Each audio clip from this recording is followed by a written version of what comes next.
following is a presentation of Fox Sports. One might be the loneliest number, but that single digit has kept the Diamondbacks company over the past week, either by dramatic walk-offs in the ninth or by the bullpen closer shutting down the game in the late innings. Every one of the last 7 D-backs games has been decided by a single solitary run. Tonight, the Diamondbacks will be kept company by the Atlanta Braves. Will the number 1 team in the NL East end the D-backs' one-run streak? We'll find out tonight on Fox Sports Arizona.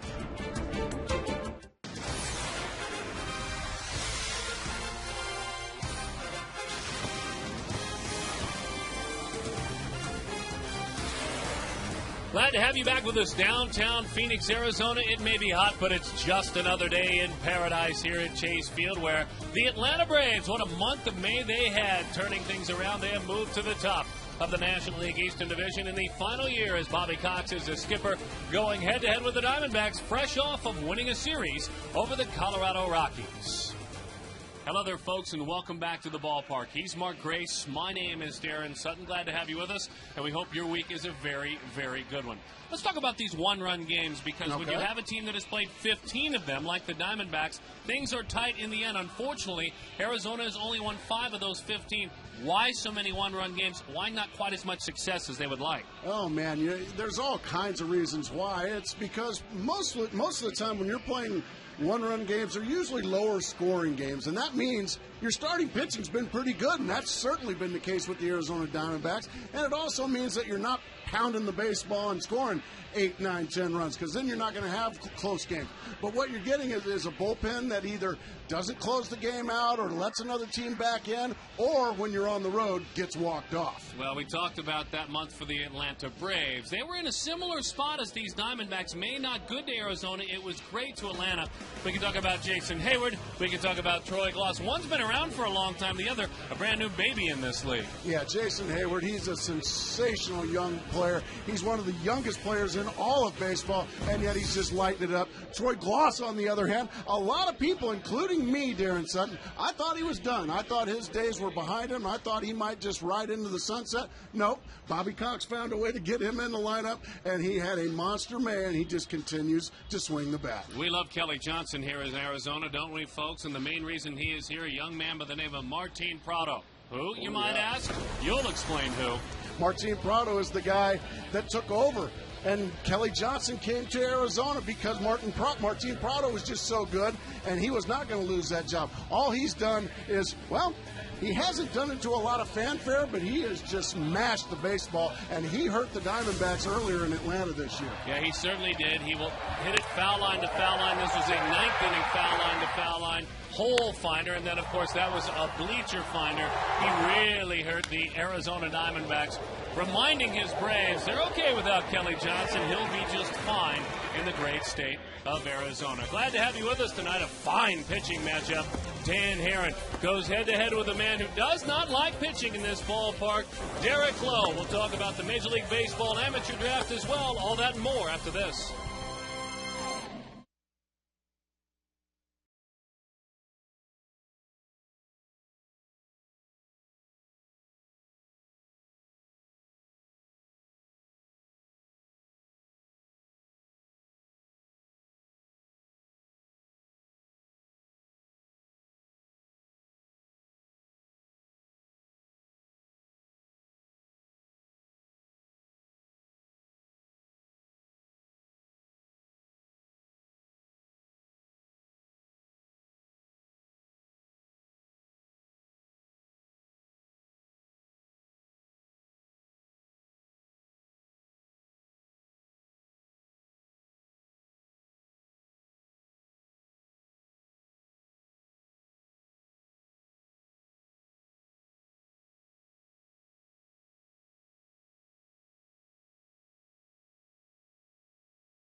Partner of the Diamondbacks. Now they're back. Colorado Tourism. Start planning your Colorado summer adventure today at Colorado.com. And by Southwest Airlines. Visit Southwest.com. Grab your bag. It is on. And welcome back inside Chase Field on the Monday night. Braves and Diamondbacks getting set for first pitch. It is Dan Herron taking them out for the D-backs against Derek Lowe of the Braves. And if Dan Herron could continue what he did last Tuesday against the Dodgers, 8 scoreless innings, the D-backs will be in great shape. As for Derek Lowe, you see the numbers there, 8-4 on the season. But of late, he is 4-1 with a 2.45 ERA in his last 5 starts. But back to Dan Herron. He threw a career-high 126 pitches back on Tuesday in Los Angeles. Just brilliant. Did not figure into the decision. Went 8 scoreless innings. It ended up a 1-0 loss in 10. But he struck out 7. He did not issue a walk. Actually has not issued a walk in the last 3 games. So Dan Herron looking for another strong outing tonight. So are his teammates. And Adam LaRoche and Kelly Johnson, they look forward to facing their former team, the Atlanta Braves. They had a solid series in Atlanta. Can they continue it tonight here in Phoenix?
To your home, Dan Herron ready to roll against Bobby Cox, future Hall of Fame skipper in his final season. Nearly 2,500 victories. Enjoy, by the way, part 2 and 3 of our conversation throughout the rest of the week on our pregame show. The skipper with Martin Prado at the top, Omar Infante, then youngster Jason Hayward. Love watching Brian McCann play. Troy Gloss on a roll. Eric Hinsky, the Wisconsinite, moving to left. Escobar Cabrera and Derek Lowe. Look at the roll Prado is on. Danny Herron's on a 1-game roll, and that makes him feel pretty darn good after showing the human side of himself, a side we weren't used to seeing. He absolutely dominated the Dodgers last time out. UPS Store delivers the numbers for Herron. 4.83 again. Not used to seeing that for Danny. A lot of hits and home runs allowed this season. As that one is fouled back to the screen. 0-2 the count. Gracie, what did he do so well in L.A.? He did exactly what you've seen here tonight, and that was he threw a lot of early strikes, put the Dodgers in swing mode, was able to use his off-speed stuff, and he spotted that fastball much better than he has in the past, Darren. 126 pitches in that outing. Split-fingered fastball, and down goes Prado. Well, I tell you, what a way to start things, and he starts it with that same edge. He had an edge to him, a bit of an attitude in L.A., and it's good to see that it's back. Yeah, I think he's one of those guys. He was talking about team-wise. He was embarrassed about the way things went on that 9-game road trip. He was a guy that he said in so many words it stunk. And he was embarrassed. And he felt like they all should be embarrassed. Well, he did something about his last start. And I'm sure he's still got that edge, like you said, Darren. Curveball is away. 1-0 the count to Omar and Fontaine. What we weren't used to seeing were starts like we saw before. 8 runs allowed, 4 runs allowed, 7 runs allowed, 4 runs allowed. And that was in the previous 4 starts. Ran that fastball in. He's also throwing the ball with a little more life to it with regard to moving fastballs. So the defense will do the work when they're out there. It's brought to you by Jaguar. Connor Jackson, Chris Young, Justin Upton. It's Reynolds, Drew, former Brave Kelly Johnson, and Adam LaRoche with Chris Snyder behind the plate. Outfield man by CY and Upton. Connor Jackson out in left. Hit it over that left field wall yesterday. First home run of the year. Speaking of homers, his first at bat here this year in the major leagues. This young man, Jason Hayward, on a 2-0 count. Knocked one out in his first at bat. And by the way, it still is the longest home run in the game this year. Carlos Zambrano of the Cubs was on the receiving end of that bomb. That pitch rides in. I tell you want to feel old, folks? This young man was born August 9th, 1989. 1989 he came into this world. Split-fingered fastball, a dandy. 1-2 the count. He threw that one hard, too, Darren. That was 86 miles an hour on that split. Danny pitched in Atlanta in a 13-1 loss. Went 4 1/3, gave up 8 hits and 7 runs. That one runs down and in again. A split-fingered fastball, foul, tipped it, didn't hit the ground. Wow. Pretty good start.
On the road.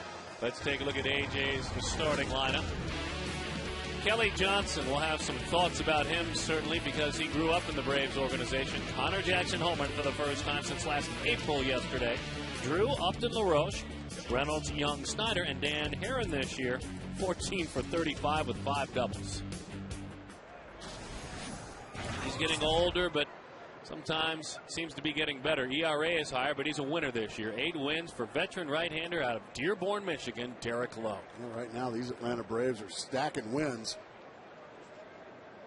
They're hitting the ball well, and this guy's just a ground ball machine. Well, and where has the time gone, folks? We're talking about a man in right field that was born in '89. This man is 37 years old, Derek Lowe. He's officially an old man. With good life, 0-2 the count to Kelly Johnson. That ball came back a bunch. Johnson drafted out of Texas, great state of Texas, by these Atlanta Braves. And grew up, moved position several times, was drafted as a shortstop. Played some in the outfield. But as we'll share without Glenn Hubbard, who coaches for this Braves organization, he wouldn't be a second baseman. Hubbard really believed in him at that position. He put in a lot of time. 1-2 the count. Bounces in there. 2-2 the count to Kelly Johnson. Hoping against his old club in Atlanta. Does not like Derek Lowe, as you can see. But he's in there. He's That's in exactly there. right. Oh, for 11's not good. We saw, what was it, Justin Upton, for an example. Didn't play against Ubaldo Jimenez. 0 for 15. So right. just, what, 4 more at bats? No, didn't play against him in Colorado or here. 3-2 the count. Line drive, guess what? An 0 for turns into a 1 for if you're in the lineup. And good for Kelly Johnson.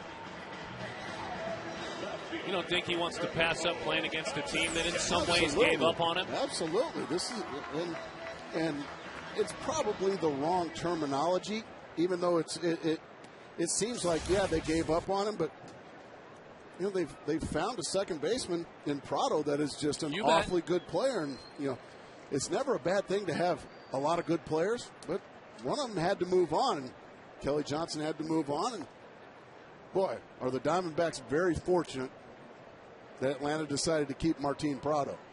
It's great for Kelly. He's now 5 for 11 on this homestand with a couple of doubles. The second baseman of the past, the one of the present and future in Atlanta. A little more side-to-side run to Connor. 0-1 the count. Well, it had been a long time, as we told you. All the way since last April. Of course, he lost a majority of last season to Valley Fever. But finally now, Connor Jackson doesn't have to answer the questions about home runs or lack thereof. Painting 0-2 the count. Goodness gracious. He's throwing an awful lot of strikes. He did the same thing to Kelly Johnson. Threw a couple of unhittable strikes, and then he started trying to strike him out. Missed with a couple of pitches and gave up a base hit. There's another one, 3 for 18. That pitch is in. So what do we have together at the top of the order? Combined 3 for 29 coming in. I was going to say, why does Derek Lowe hate pitching here so much? Seems like nobody hits him. He is in this ballpark not pitched very well. An ERA of 4.21, which isn't horrific, but the wins haven't come. Just one bouncing ball, and it's a foul ball. You know when he won that game though, folks? You folks remember 08, and it was the Dodgers and it was the Diamondbacks. He was a Dodger back then, and there was the Manny trade, and they were going toe to toe, and teams were jockeying back and forth atop the West. Well, Derek Lowe came in here and beat the Diamondbacks in a huge game, nationally televised game. His only win here counted as much as any. As a matter of fact, his last 2 starts as a Dodger in 08, down the stretch against Arizona, he didn't give up a run in 14 innings.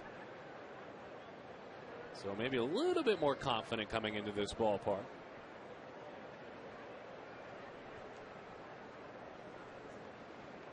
One and two. That pitch is away. 2-2 the count. Defender's always ready because he has rolled up 10 double plays this year. He's a lot like Brandon Webb, and the stuff is very similar as far as the fastball is concerned. A lot of fastballs, a lot of ground balls. So he's always one pitch away from getting 2 outs. And so that's why you do that. Even if you don't think he might be going, keep him closer. Well, not only that, but on the other side of it, if I'm A.J. Hinch, I don't care if it's Chris Snyder or the pitcher. Man, I'm sending guys. I'm trying to stay out of double plays. That pitch rides in. 3-2 the count to Connor Jackson. Same thing we saw with Kelly Johnson. Jumped ahead quickly with 2 unhittable strikes. And now Connor Jackson with a good hitter's count right here. And I would imagine Kelly Johnson's going to be on the run here. He goes. There it goes. Ground ball into center field. So with the runner on the move, it would have been a hit anyway. But because the runner had taken off, you move him all the way to third. A.J. Hinch, tip of the cap there, puts the foot on the gas, as you were saying, Grayson. Yeah, good at-bat there by Connor Jackson. Fell behind 0-2. Worked the count. Got something he can handle. That's a pretty good pitch that Derek Lowe threw. You see Kelly on the run, and that easily gets him to third base. And that's what you have to do against sinker ballers, Darren. You can't just sit back and let your guys tap into double plays. You just can't. These guys are tough to drive in the gap. These guys are tough to hit in the seats because there's so much downward movement, and they stay around the knees all night. Stephen Drew takes strike one. Drew was 3 for 9 with a home run in that series against the Atlanta Braves. There's your guy who likes Derek Lowe. Now we found someone. Eureka. And you bet he's in the lineup. Sore finger or not. Oh, no. I'm playing, Skip. Oh, no. AJ and he would have had a good old-fashioned Donnybrook. Fisticuffs in the locker room. Right there in the office. Turning over his desk and everything like that. Rick Sutcliffe and Tommy Lasorda. Old school. The 1-1. Steven, look at this. A cue shot off the end of the bat. It's a base hit and an RBI. When you love hitting against a guy, it's just that. It's sweet love. And an RBI for Drew, 21. I'll tell you, wasn't too long ago we were saying about Stephen Drew. He's stuck at 5, 6, 7 RBIs. He's got 21 now. Now he's just having a terrific year. Another ground ball. This time it had the eyes right off the end of the bat. As you said, a cue shot. But boy, in a perfect spot. That'll drive in a run. And a nice way to start your evening. A quick 1-2-3 inning from your starting pitcher, Dan Hare, and then you come out with 3 straight base hits. Now you're trying to make it a big inning. And so now Justin Upton is charged with that responsibility. 9 home runs, 29 RBIs for Justin. As that one is low, 1-0 the count. Upton 2 for 8 in the Rockies series with a homer.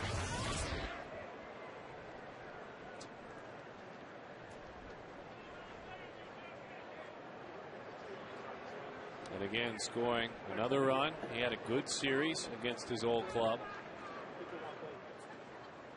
Outside. Nibble, nibble as that one misses. 2-0 the count, and they'll talk about it. I tell you, this is not, if you were to just look at the first 2 pitches to each batter, minus Justin Upton at bat, you would never think it'd be 1-0 with nobody out. He was jumping ahead of everybody. Not like him. Yeah, you know, as a former pitcher that you were, I'm sure you had your fair share of tough starts to a game. What can a catcher come out and tell you right there in that situation? Is he just giving you more of a break than anything? I think so. I think so. Long run going back and it is gloss. Unless he really sees something. There are times the catcher can see, hey, you're not stepping to me. Some mechanics or something like that. You're not stepping to me. I can see you're stepping towards first base. Your arm is dragging. He did have a few pitches earlier on. Look, his good sinker, like Brandon Webb's, gets to the plate and almost looks like a left-handed breaking ball. Not side to side. He did have some pitches side to side, so maybe he sees why.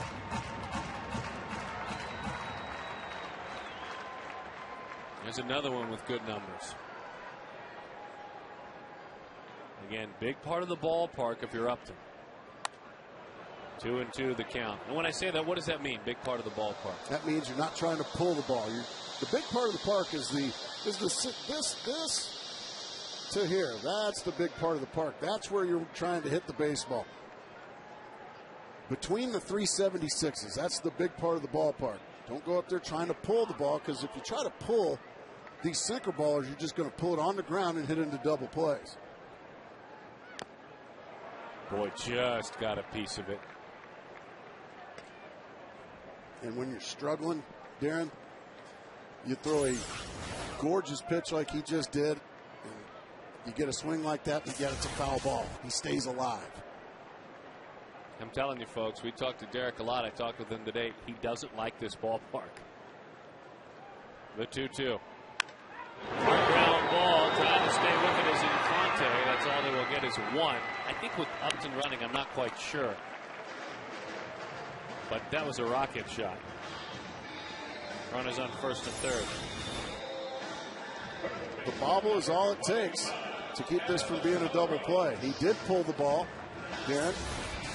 And when you pull a sinker ball, usually it's going to be a ground ball. Justin did hit it hard, but the bobble cost him a double play, and now Adam LaRoche an opportunity to drive in another one. Adam 5 for his last 31, so that's a 161 clip. Driving the runner back. This is another situation where I would imagine Justin Upton's got the green light. I don't think he even needs the steal sign. When you feel good about things. Goes in as hard as he can, and because of that, LaRoche legs it out. He didn't hit it hard at all. There's another run, as you're talking about, getting the runners going out there on the base pads, Gracie. LaRoche with a fielder's choice, but RBI number 34 on the year. And a great job by Justin Upton going in hard. And because of that, Prado can't get anything on the throw and just able to beat it. Adam LaRoche flying down the line. That's how you go in. Very clean.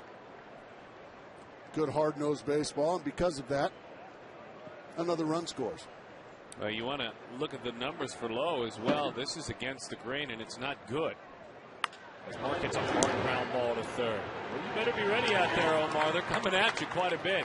Arizona coming at Derek Lowe. Just one win in his career in this ballpark. He's now 2-0.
By Schumacher European Mercedes-Benz Supercenter, located at Scottsdale Road and Loop 101, or drivethebest.com. By Blimpie, America's Sub Shop. And by Sony Pictures Karate Kid, starring Jaden Smith and Jackie Chan, in theaters coming up 4 days from now on June 11th. We are looking forward to that in our beautiful, great state of Arizona. Glad to have you back. And Herron is ready to roll, but because the catcher McCann leads it off, takes him a moment to get that gear off and settle in. The patient McCann. Make a mistake, he'll hurt you, but he also struck out 28 times this year and has walked 30 times. You can see the on-base plus slug of 806, above league average. And that fastball is away. Dan Herron already got more runs, 2 more runs than he got his entire start in Dodger Stadium. Here pitching with a 2-run lead. Pitch is a high strike, and the count is 1-1 for McCann. Speaking of Dodger Stadium, that's where the Atlanta Braves just were. McCann 3 for 12 in that series with a homer. And lets that one travel, but was beaten by it in the end, so he fouls it off. In that series in Los Angeles, it was a 4-gamer. It ended up being a split. Win one, lose one, win one, lose one, losing 5-4 yesterday. As that one is low. 2-2 the count to McCann. Missed some time with a quad injury. Took him up until the end of May. Missed about 5 games. A late call of time.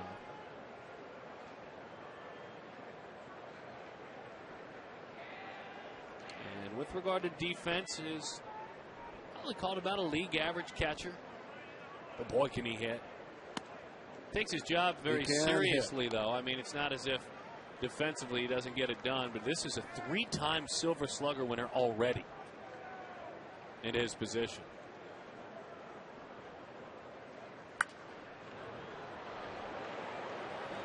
Speaking of Dan Herron, the first 15,000 fans to this Saturday's game, this Saturday, can pick up the Dan Herron 09 All-Star bobblehead. Call 602-462-4794 for tickets or register to win the entire 2010 bobblehead collection as that one's yanked foul. And you can get it at dbacks.com/bobbleworld. Bobbleworld. All right, we'll have to add to our collection. I'm a collector. I think you folks at home, I think a lot of you are bobblehead collectors. The 3-2. Got him to lift it. Very shallow center field, but not too shallow. And Chris Young is there. And a hard hitting McCann is put away. We talk about dependability as we walk off with McCann. Since 2006, only Kendall and Russell Martin have caught more games, but he does a lot more offensively than those two. More homers, number one. Most RBIs in the big leagues at his position. He has just been very, very solid. And he still plays almost every day. Just about every day, and you're talking about an outdoor stadium in a hot city. I mean, that's asking a lot from a catcher with all that gear every day, but he does it,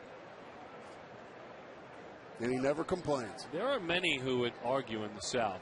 I was speaking with Billy Wagner, the future Hall of Fame closer. Oh boy, he buckled him with a curveball there to Troy Gloss 1-1. Who would argue that 97 in July with 100% humidity is just as debilitating, if not more so, than 110 here in Arizona. Gloss drives it. Center field. Young will stop. He will not. Just below the yellow line. So Gloss will leg it out. He missed it by about 3 or 4 feet. He knows what it's like to hit him out in this ballpark, and that one came up just a little bit short for Gloss, who has 11 on the year. Well, he is just pounding the baseball. This is a home run in a lot of ballparks. I mean, he squares it up and hits it a long way to center. That's about 412 feet of long fly ball, but it's only a double here when you hit it to dead center here at Chase Field. Troy Gloss having a conversation with our buddy Joe West, second base umpire. Giving him a big earful, isn't he? Joe's saying, I'll listen as long as you buy my CD. We have run into him in the tunnel a couple of times. He's a good man. And a good umpire.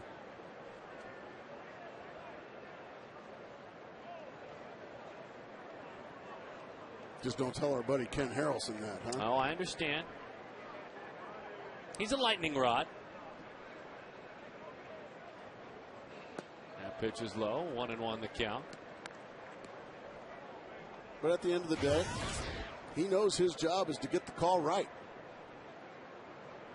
And just about every time he does.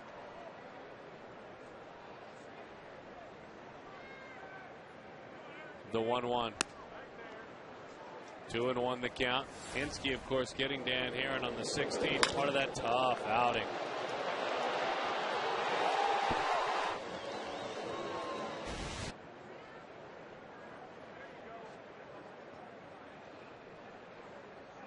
Three for 13 with a couple of long balls.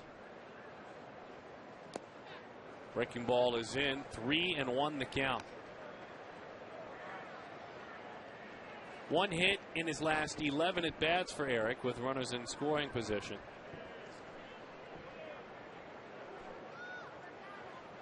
Last year was a Yankee and a world champ. Had a stop off in Tampa Bay in their fabulous run. Boston as well. Nice breaking ball there, 3-1. That one had Hinske extremely fooled. I think it's a big compliment, Gracie and folks, to a player who, as we see this pitch again, nasty. Plays near the end of a roster usually. He's seeing more playing time in Atlanta and keeps getting jobs every year as that one just missed. Danny wanted it. His skipper wanted it. Paul Schreiber's hearing about it a little bit.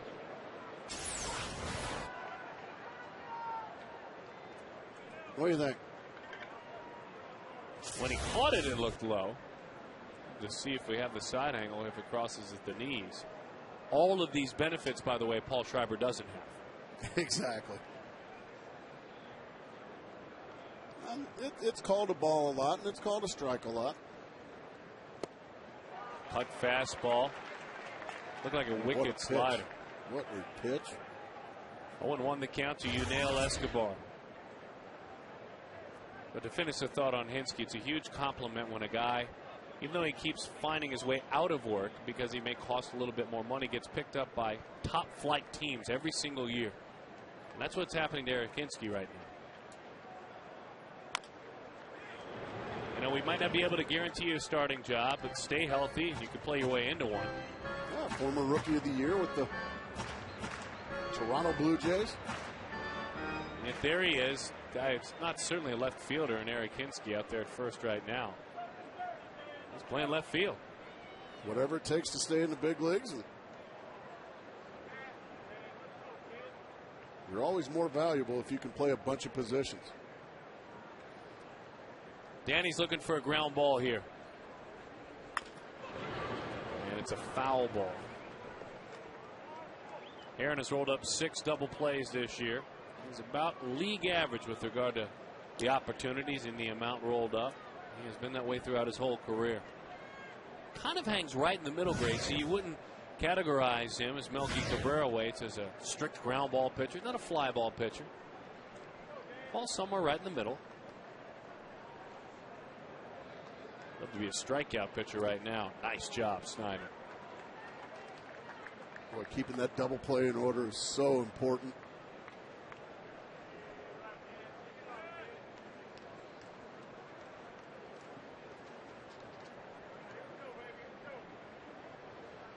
One and two, the count. They play him the other way in the outfield, straight up in the infield, and that one spikes away. 2-2.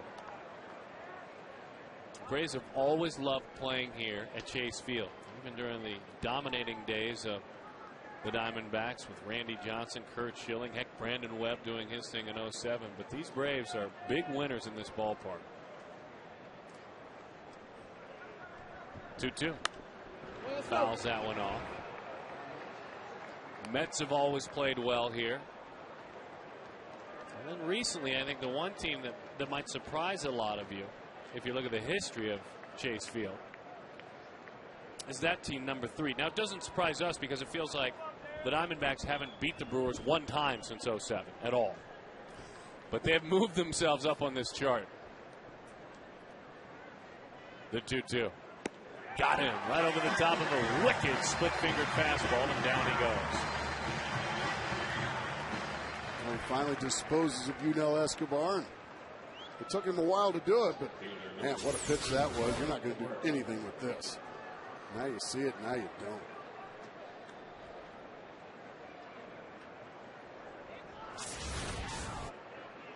So now, Melky Cabrera. Was 226 this year, a home run and 11 RBIs. Have to qualify him as a disappointment so far for the Braves. So far, you're exactly right. Just 1 for 10 in the Dodgers series. Bobby's helping him find his way in a little bit more because in his last 2.5 weeks, he's hitting more. He's hitting about 300 last 17 games.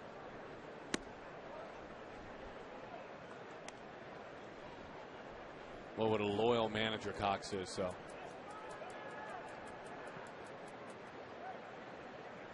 Every player tells you. You've got to earn your playing time. You've got to earn your playing time, but what you do, he's going to continue to play you. He is not a knee-jerk skipper. In other words, if you've earned your playing time, and you start going through a 1 for 10 or 1 for 15, you're not immediately on the pine in a platoon situation. Just when you think it's time, he'll give you maybe 1 or 2 or 3 more games. The 2-1. Crossing ball, LaRoche will play it right at his cat bill and to the bag. Danny gets out of a mini mess, if you will, and he looks sharp tonight.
In Justin Upton has got here very quickly.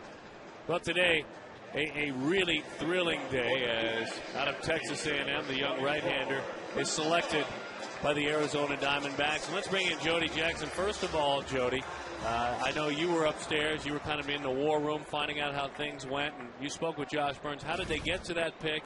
And tell us a little bit more about it. Well, obviously, they've scouted Barrett Laux for quite a while coming out of the state of Texas, going to Texas A&M. But, you know, Josh Burns admitted that with this draft, he kept calling it an interesting draft because they're looking for pitching, and there were a couple pitchers named there, like Chris Sale and Deck McGuire out of Georgia Tech. And so what they liked about Barrett Laux is he's a pretty polished pitcher. They don't, you know, he won't be changing his delivery, anything like that, and has a good fastball. I think, you know, they admitted that it came down to about 2 hours before their pick that they were still debating. So it was good debate within the organization, and they really feel good about Barrett Laux as their pick has had a great junior season with Texas A&M, and they're playing actually Miami right now with a chance to advance to the Super Regional. Jody, I know your interview with Josh will be on the post-game show. One thing Gracie and I always talk about a lot, especially for a young pitcher, he's a big kid. He's a guy who probably will withstand the rigors, and they expect him to get here fairly quickly. The size of the young man and also the fact that he might move quickly, did that come up a little bit? Yeah, I think that definitely is one thing that factors in. He's 6'4", 6'5", 220. He is a big, strong kid and durable. I actually joked with Josh Burns because I am a Miami Hurricane, and I said, well, he's not pitching tonight, is he, against the Hurricanes? He said, well, I hope not, because he pitched 120, threw 120-plus pitches on Friday night. So he's been their Friday night guy. He has shown durability. He's a guy that they do hope moves up quickly. Let's go! To be able to sign him quickly. SFX is the agency they'll be working with. They also represented Bobby Borchering, so they have done work with that agency. So they hope to get him in, get him signed, and move him through quickly, and hopefully all will go well. Big fella, Gracie. Yeah, he looks like he's got the explosive fastball. Still probably working on polishing the breaking pitches. It's okay if I don't call him Big Thunder, isn't it? Well, I thought on that graphic we might just fill in with his scouting reports, and we'll go with the rule up here. If he doesn't mind, that we'll call him by his nickname when he gets here. Yeah, you're not allowed to give yourself a nickname. Well, even if it was given to him, we'll let him use that when he gets here. Very true. But we will tell you, fastball 90 to 93. This comes from the scouting department. A plus changeup, a developing breaking ball, mature as a competitor. and they like him. One more question for you, Jody, because you were up there at the War Room. Tomorrow's really the big day. I mean, that's the big dance. This is kind of the first round. That's where you spend your most money, obviously, but it's a made-for-TV event, and it's wonderful. It's with Commissioner Seelig up there, you know. Tomorrow's time to get to work for they really have a chance to make a difference in this organization in rounds, 2 through 30 or something tomorrow? Yeah, and Josh Burns talked about that, their philosophy, and a lot of it does, very honestly, said it's about who is gone at that point, because they have, obviously, they have their players slated and who they like, but that is how you will build depth, and we know that in this organization, they've done that. This organization has a history, obviously, of drafting college players that are a little more polished. But you're right, Darren. It will really depend on the next one. Tomorrow's 2 through 30. When you talk about a lot of rounds, I mean, wow, 31 through 50 on Wednesday. So plenty more work to do. And even it's interesting though. This draft, there's a lot of projection going on. It's nothing, Bryce Harper seems to be cut and dry, #1 pick, and then Steve Strasburg last year. So it's very rare, though, that you get guys, and we will know more tomorrow with Strasburg making his Major League debut, but it's so hard to project players in the baseball draft, much different than the other sports. There's no doubt about it. It's a very inexact science. I saw the top 2 players play in last year's AFLAC All-American game, Bryce Harper, who gets more attention than anybody. Immediately they start talking about him being an outfielder today. James Italian, amazing arm. I mean, you talk about a big kid that throws hard, 6'6", about 230 out of the Woodlands in Texas. A clear-cut second pick for my money. And then as we talk about on down the list, take your chances a little bit more, but congratulations to all these young men now. Come on, get on up here. That one is away. 2-0 the count. I'll enjoy talking about them when they're in the major leagues. I like it.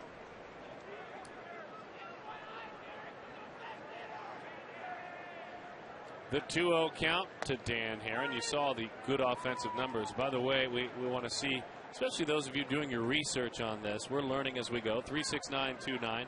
And be honest. Do you like the pick? A, yes. B, no. And if you're not sure, tell us you're not sure. I'm still learning about the kid. You might say I would D. imagine there's going to be an awful lot of not sure. And you might say D. I'll let you know when he gets here. I'm going to go D. I'll let you know when he gets here. But a lot of work goes into it, certainly. And the day for all the scouts around the country to gather together here for a couple of days and have all their work pay off. I'm going to go out as that one's fouled down the left field line. I'm going to say, yes, I like the pick.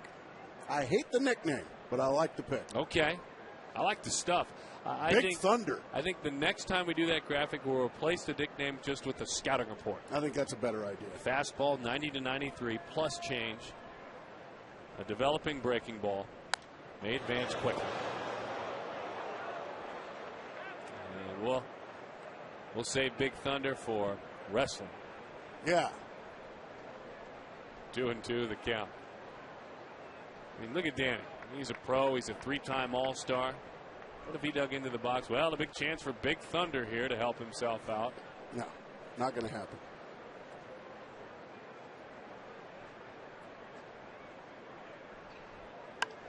Reaches out, pops it foul. Don't waste your time. Like, let's say we're to look at the graphic for Mr. Loud. So just, there we go. There we go. I don't need that. Yeah, I don't need the Big Thunder on there. I need to see fastball. I mean, one of them hard throwing Texas boys. I mean, letting it fly. Did you see him throwing that high fastball around better high? Getting it past guys. That's what I want to see. I don't need to see Big Thunder. The 2-2 is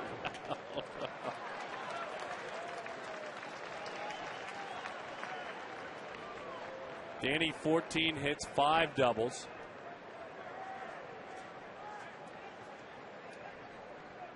Dontrell Willis somewhere in that dugout. I'm sure he's cheering right along. He loves to hit. And so does Dan Herron. Unbelievable.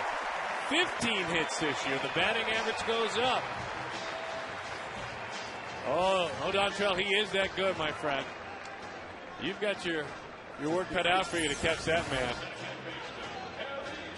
That's a pretty piece of hitting. That really is. Let the ball travel. Yeah, Dontrell. Man, I can't hang with him.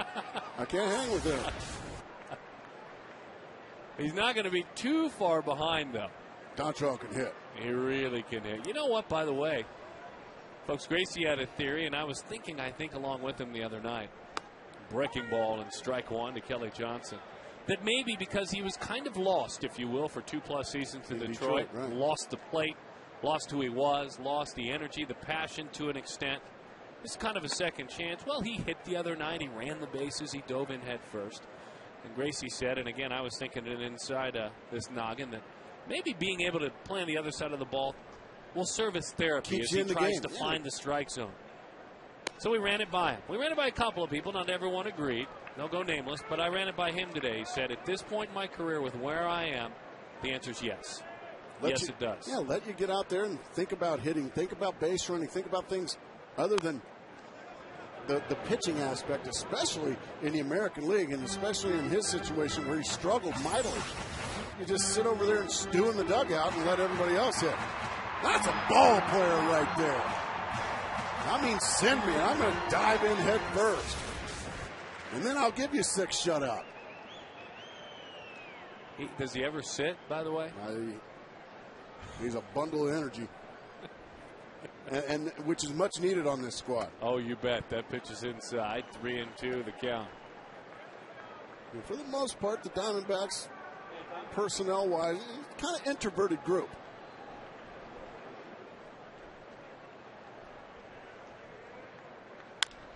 Runner was on the move with the 3-2 count, so the only plays to get Kelly, and they made it. And Aaron got his hit. Kelly Johnson has his, he thought, taken away. Nice play by Yunel Escobar.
Ball miss. And by the way, a great sign. We want you to bring your signs to the ballpark. And when you don't, shoot some at home and email us to us. FoxSportsArizona.com. Click on the Diamondbacks page. Find the What's Your Sign box and follow the instructions. It is simple. Here's hoping maybe the D-backs will put a big sign, maybe something out on the scoreboard to honor and pay tribute to Bobby Cox at some point. It's a career deserving. By the way, in my own words, on Fox Sports Arizona Tuesday at 4:30 and 10:30, Hank Aaron. Boy, what a thrill. And then, of course, Bobby Cox, in my own words as well, as the Braves come and go out of town for the final time this year. I would imagine just about everywhere he's going for the last time, he's getting some kind of a tribute. When you treat the game with such honor and such respect, and your players and opposing players, one of my favorite parts of the conversation, and again, some of you folks might have heard this before when we were in Atlanta, but we dressed it up a little bit and brought it back because it's that man. And you heard it, Gracie, when he talked about the way we do things, the way we respect the game. We don't get to home plate and point to everybody in the stands and wave. No. We hit a homer like we're supposed to. We get our fannies in the dugout like that man. Like that man did. Bobby would have loved managing him, Matt Williams.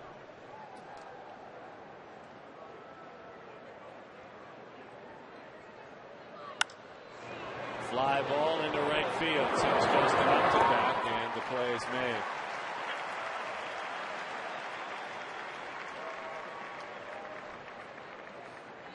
And of course, this weekend, Tony La Russa on his way into town. The legends Connie Mack, John McGraw, and how lucky are we right now to see pretty regularly those three in a row on the list? That's awesome. I was talking with Ed Mangan, you know, the great groundskeeper. Yes. In Atlanta, and he shares an office with Bobby. You've been in there many a time. Many times. See, Bobby has a fancy office up by the clubhouse, as any manager should. A.J. Hinch has a nice big office, you know, with his pictures of his life and, you know, family, friends, first win, all that stuff. Foul ball. Well, Bobby's second office is down in the base of the dugout at the bottom of the stairs. It's a weather room. It's almost, yeah, it's like a closet.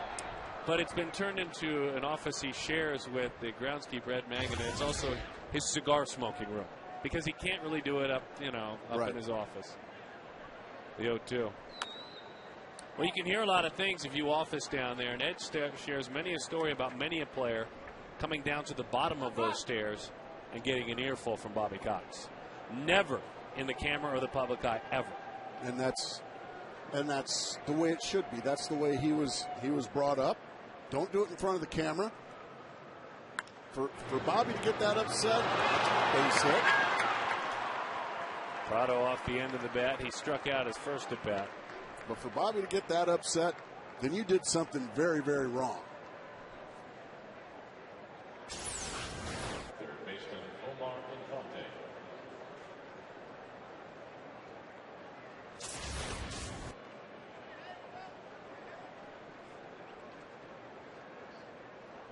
Omar Infante fly to right field back in the first inning. He was 5 for 19, 263 in that LA series, rolling in a 3-game hitting streak right now. As that one is low and away to Omar. You can see as he works his way through deeper into the game. And that's been this year. Again, there have been some higher totals of runs allowed. As that one is a strike. By the way, that base hit for Prado, albeit not well struck. Prado's in the middle now of a 12-game hitting streak with that hit. He's having a great year. Fabulous year.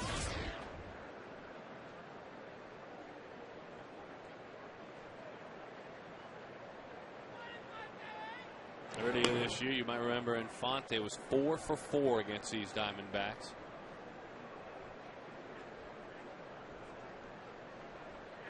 One and one the count.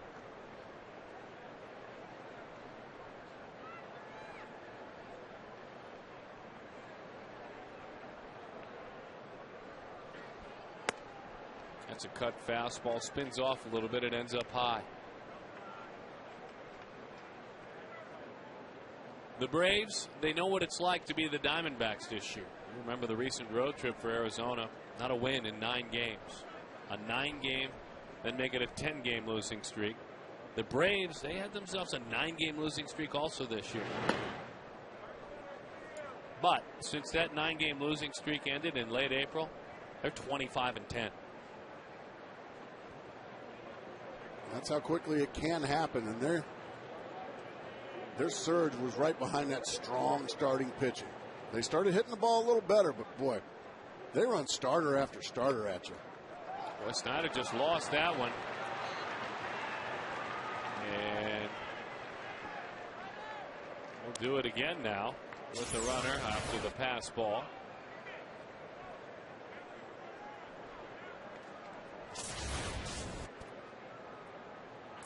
Like a cutter, maybe he got on top of it. Chris anticipated it going the other way, just never really had a handle on it. Yeah, it looked like it was a strike too. So the count 3-1 with 1 out.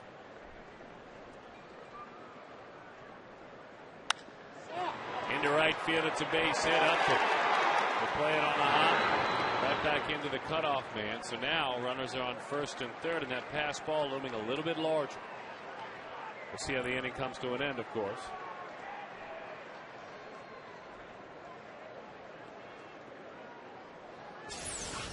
A pretty piece of hitting, a fastball in the middle of the plate, and he just rips it the other way. Upton has to play it on a hop and does a good job of hitting the cutoff man. And Prado has to stop at third base.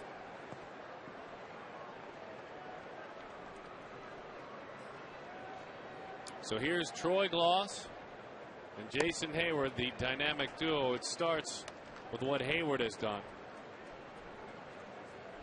Hayward this year, and you can see that's the duo I'm speaking of. And then number 2 is the duo of Reynolds and Young.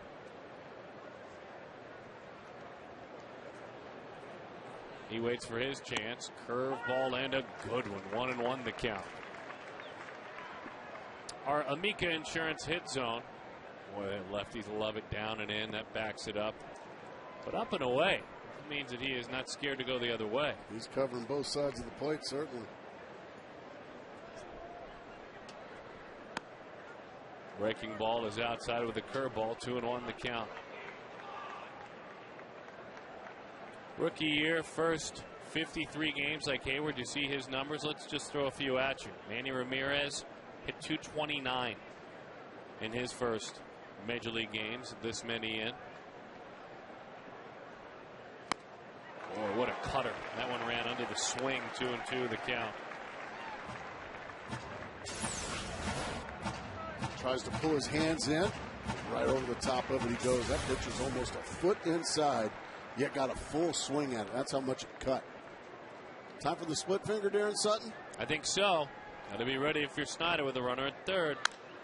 Bouncing ball. There's one at first. Did he get there? He did. It's a double play. He threw him a split finger there, folks, but he threw it to contact. He wanted to throw that one not in the dirt, but it almost ended up like a two-seam fastball. And with two-seam fastballs come ground balls and double plays.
Montrell Willis was involved in a big one as well to get his started right back on track. Connor Jackson to lead it off against Derek Lowe. 302 career starts now. And I think a lot of you may forget, kind of a checkered career, not with regard to success, but with regard to assignment on a pitching staff. This was a young man at a younger age who at one point was a closer.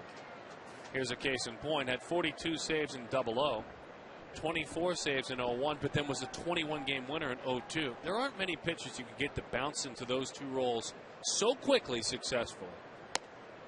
But Derek did it. And in Boston and under that pressure cooker, he will always say that is the favorite stop I was ever able to be a part of, was pitching for those Boston Red Sox in Fenway. Great teams. Connor nubs that one off the end of the bat. And in time for the out. Hey, anytime the D-backs score 6 runs or more, Taco Bell gives away 3 free tacos with the purchase of a large drink. And you know they like to do so between 4 and 6 the next day. Here's the key at participating locations. Here's Stephen Drew.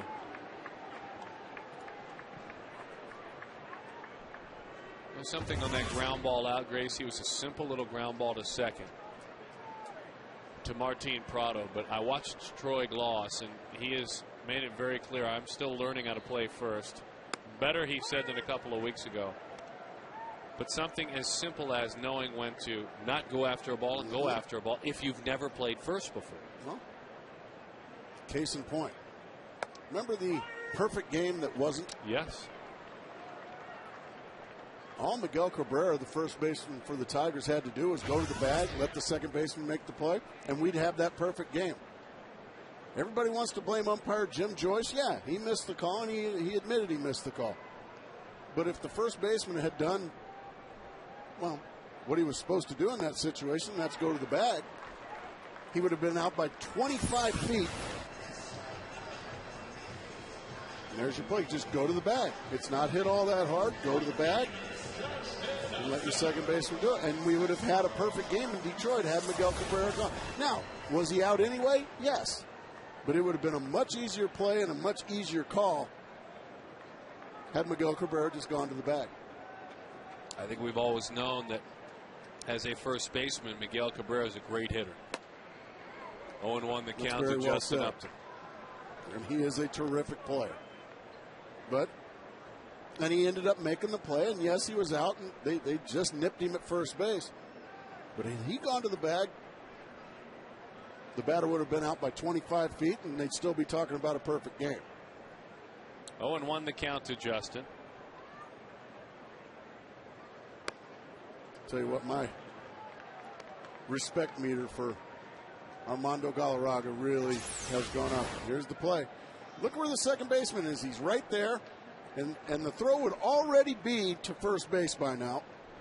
But instead, a goofy play over there, and it looked funny. Ended up being the wrong call, as it was. But had Cabrera done what Troy Gloss just did, gone to the bag, let his second baseman make the play, it would have been the same result, and the perfect game would be there. The 2-1. 3-1 the count to Justin Upton. Well, we saw Buster Posey in San Francisco, a catcher, coming to the big leagues, learning to play first base. Johnny on the spot in the major leagues. We saw some miscues and missteps. We've seen Gloss look uncomfortable there as the count is 3-2. I always giggle when a guy gets, and this didn't happen in Gloss's case, but other players when they get near the end of their career, an offensive outfielder, let's say, well, they could just put him at first base. There's a lot more going on than people think. From pickoff plays to bunt plays to every ground ball, Darren, you're involved. Every ground ball.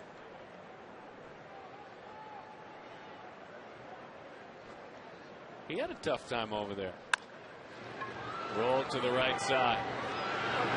Though that man we just saw in the dugout, Connor Jackson, played good enough first base to carry his team to the playoffs in 07.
glad to have you back. Want to remind you, if you don't know what Kachinko is, our good friends with Gila River Casino have placed a great game here at the ballpark. Find out and learn how you can play right here at Chase Field by going to the interactive kiosk near Section 111 during a Diamondbacks regular season home game. See if you can get involved, play along. It's a lot of fun.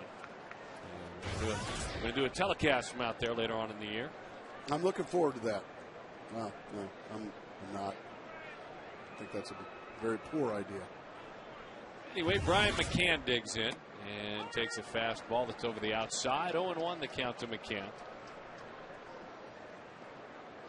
Born and raised in this organization, but born and raised a Braves fan. The Braves have done a nice job of finding the Haywards, the McCanns. Jeff Francoeur grew up in the area and began his career in Atlanta. Finding local kids and keeping them home, if you will. And that's not always easy to do with a ball player, especially if you're not based in, let's say, Southern California, where it's a little bit easier. Hayward, as we mentioned, played high school baseball. He was born in New Jersey, but spent his entire childhood in Georgia. Well, that's a nightly full pass list then. After a while, you just got to say no. Bouncing ball, base hit, right field. Hey, let's throw an AT&T trivia question at you. I'm told it's a real good one, folks, so enjoy. Name the top 2 picks of the 1990 Major League Draft. The top 2 picks of the 1990 MLB Draft. So going back to 90. Well, that's a terrible question. You don't like that?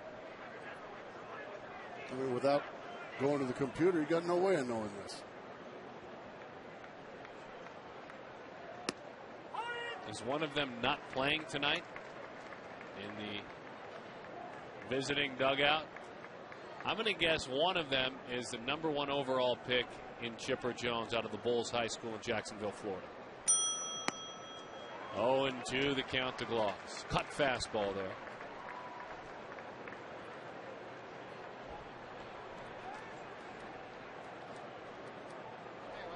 Now there's the second pick behind him, Gracie.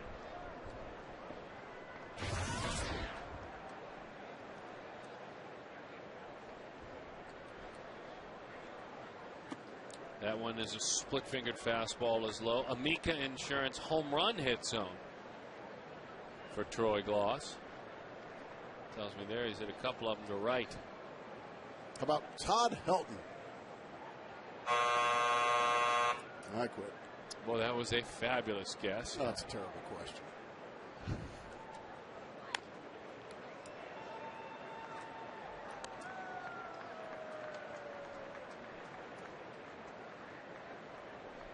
One and two the count.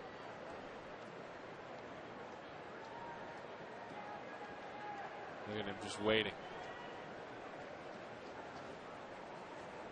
Come on, hit one over here. The 1-2.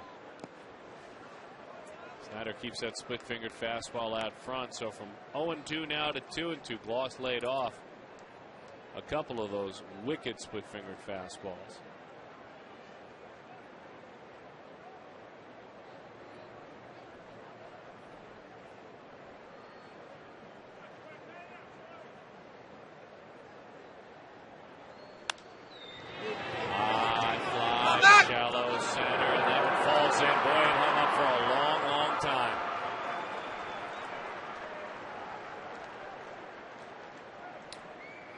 Respecting the power of Gloss, certainly.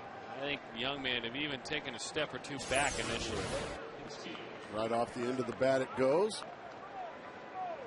Yeah, Young nowhere near it. Neither was Upton.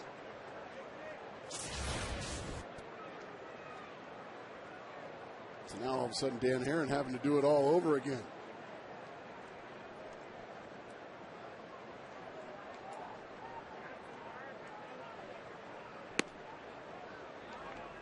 One 1-0 the count with nobody out to Eric Hinsky, who walked back in the second inning. 66 pitches for Dan here in the fourth inning. Certainly not alarming. But he'd love to manage it right here, get himself a ground ball. good fastball, and the count is 1-1. He made it clear heading into his start in Dodger Stadium, if he was going to miss, he was going to miss down. He just felt like I was throwing too many white strikes at the belt, and they were getting knocked out. He still leads the National League with 16 home runs allowed. That one is topped and it's foul. 1-2 the count.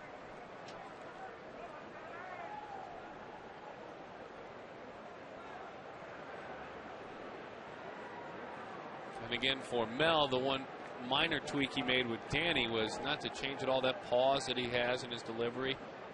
But once he pauses, there's a little bit of aggression trying to fix his team, and it's coming out in his mechanics. Don't jump at the plate so much. The right-hander misses wide. 2-2 the count.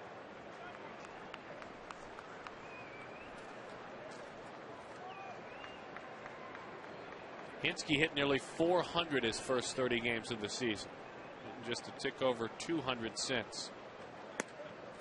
There's a cutter in, and he's worked it to 3-2.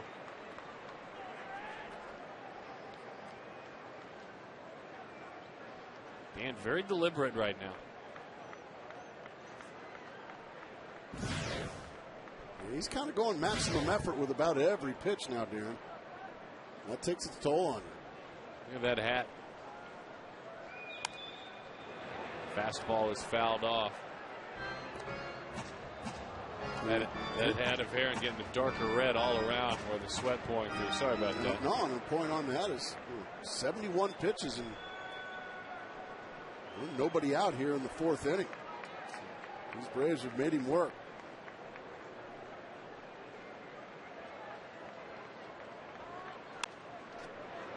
So again, making him work.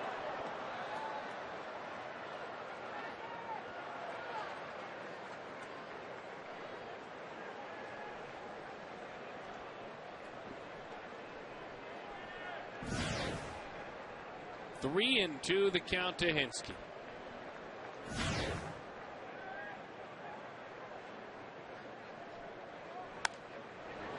Keeps fighting off fastballs. And will look to go with something else. Confidence factor comes in here, and the guts factor too is, do you think that you can get him with a splitter that probably will end up in the dirt?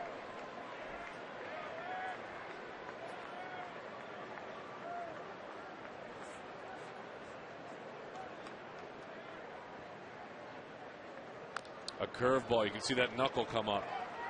He throws that spike curveball, folks. Saw that knuckle into the glove. The knuckle comes up, and that's the curveball. Hinske putting a heck of an at-bat on Dan Herron here. 9 pitches, number 10 about to come home. Fastball popped him up. Reynolds looking for room. He's got it. What a big out there for Dan Herron. And a big battle. And out where no one advances.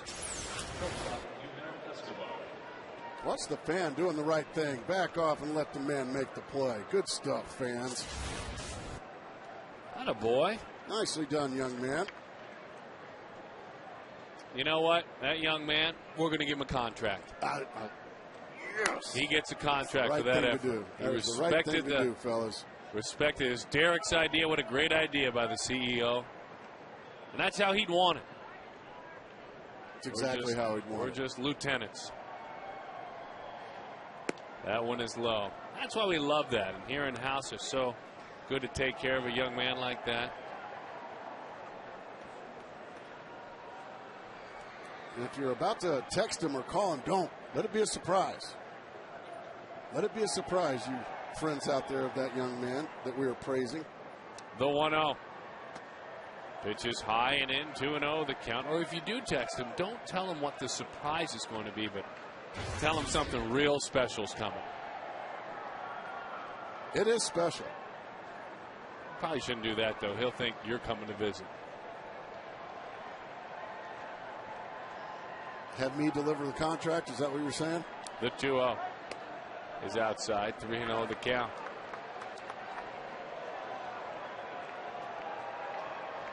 So he's been stubborn with cutters.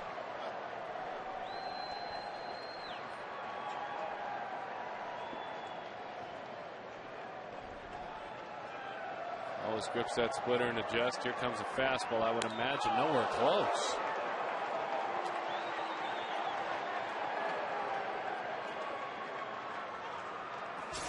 So they are loaded.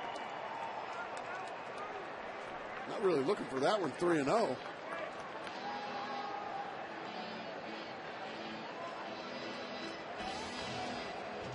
Put us inside that batter's box, Gracie, because obviously you take a look out there as a hitter, you know they're not trying to hit me, but no one likes to have a ball thrown at their face. I mean, you know he's not trying to. Right. You still don't like it. No, it's no fun because I don't think Escobar was mad at all. I just think he was like, wow, because you're just not expecting it 3-0 to get a face ball. He can come up and in on occasion. Ever since he started singing people, he's had a lot of success, Darren. Don't get me started. I love it. Started with the Florida Marlins. He went right down the lineup, either hitting guys or singing them. All of a sudden now, Dan Herron going to have to find some magic here to keep this lead with one out in the fourth.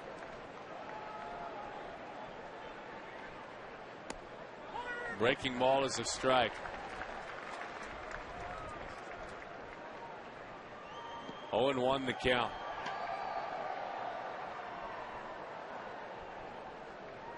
When Melky has enjoyed this situation. He slaps it foul.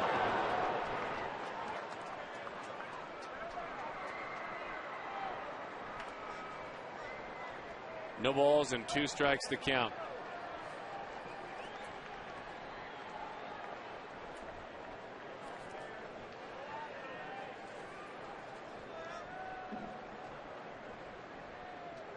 .298 runners in scoring position last year. Bouncing ball. Can he get out of it? There's one.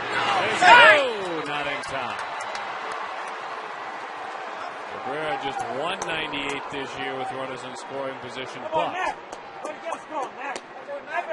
listen to that encouragement from Bobby Cox. Way to get us going, he said. It just wasn't hit hard enough for Drew and Johnson to turn the double play, so Brian McCann scores. But they did all they could. If you get through this with just 1 run, you feel good about yourself, Darren. You bet. Especially when he lost his strike zone for a batter.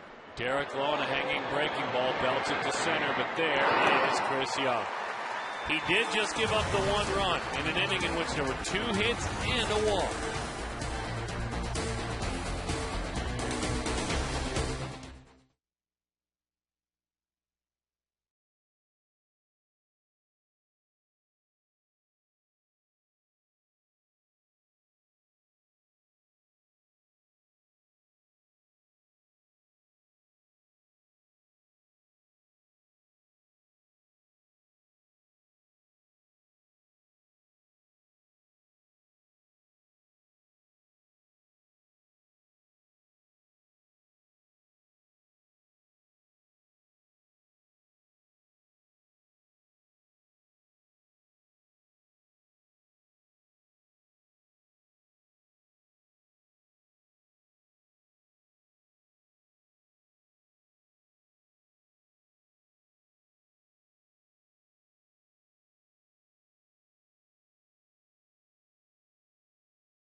AT brings it to you. Chipper Jones, a #1 overall pick out of the Bulls school. Number 2, Tony Clark. Boy, that's a great tie-in. Because, of course, Tony, well, he's not here tonight. Hasn't played here since last year and was drafted by Detroit. So that's a nice tie-in. Well, it's good to see him. We both love Chipper Jones. We love Tony Clark, but that probably goes down as the worst question of the year.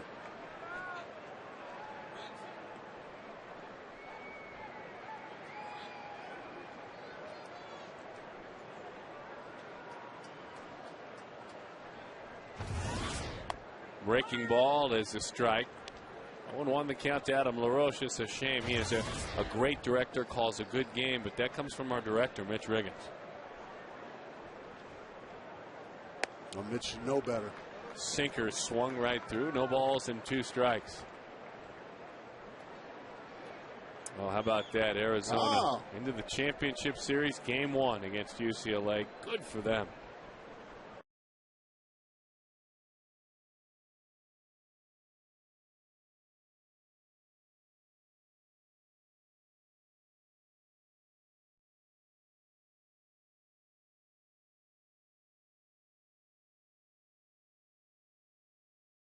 Does a great job with all the in-house entertainment. Well, John Underwood called in sick, and Rob, well, he just said, I'll go do it. That's kind of cool. Well, so tonight, Rob is officially like 61 years old.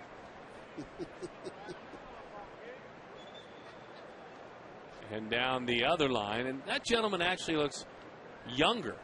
That's David Neville. Again, Rob in charge of all the in-house and ballpark entertainment. David Neville looking younger than Rob in that shot. But that's why our contract delivery to our gentleman is going to be a little bit late, because Rob usually delivers it. Bouncing ball, and it's gobbled up. Prada, and in time for the out.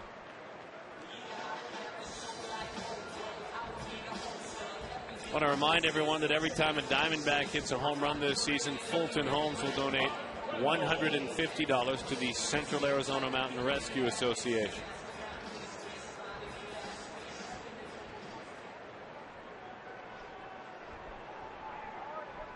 So now Mark Reynolds. A little bit of a mechanical tweak that Mark is working on, and that's keeping the hands high and loaded when he drifts forward. Especially, Gracie, if you're going to let a ball travel a bit and try and hit it to right, when you drift forward, that hand sometimes will naturally drop. I'm right with you. You're exactly right.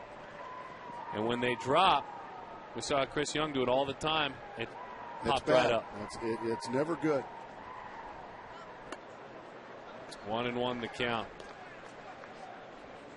So the tweaking Jack Howell working on, keeping the hands high and in the loaded position.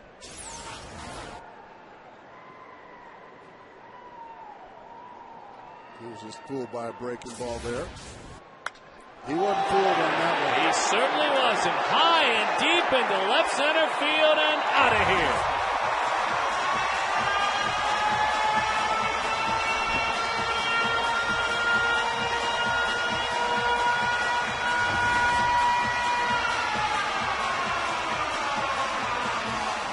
Home run number 13, RBI number 42. And when you're in the middle of doing a little bit of surgery on your mechanics, it's oh so nice to have instant results.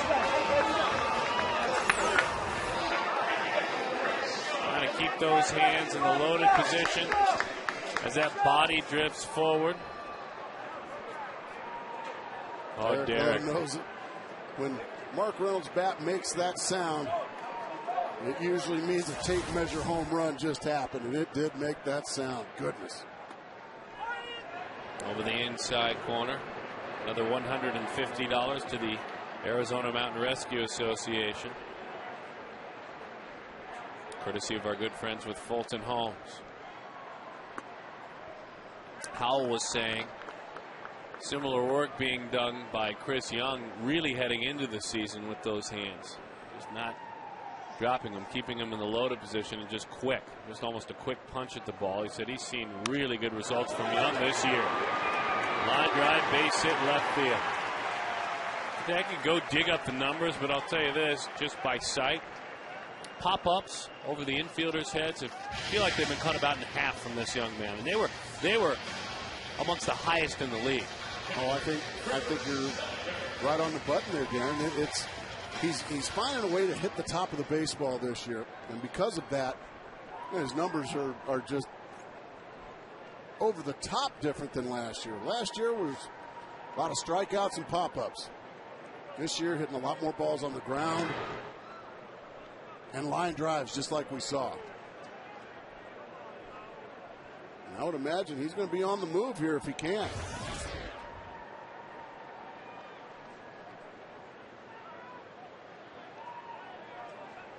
You said it.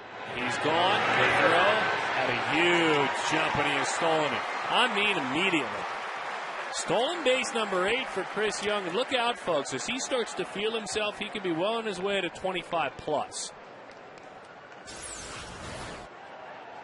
As you said, a great jump there. McCann, pretty good throw, but Young easily beats it. A lot of times when he gets going on the bases, Darren, he gets that extra edge about him. He starts enjoying himself a lot more, enjoying the game a lot more. Gibby with all that research on the pitchers and their moves. Chris, 0 for his last 12 with runners in scoring position as he takes away. And the only RBI that he had in that 12 at bat span, he was hit by a pitch.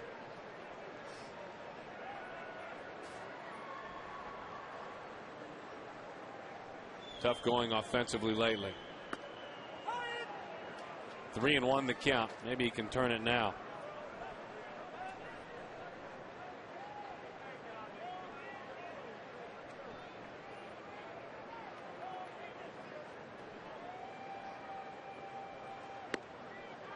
Well, there you go. You'll take a walk, and a chance now for Dan Herron. Boy, let's see how this ends up. I want to remind all of you to join Jack Magruder online, a live web chat on Wednesday on FoxSportsArizona.com during the baseball game with the Atlanta Braves. And it's every Wednesday with Jack. There he is.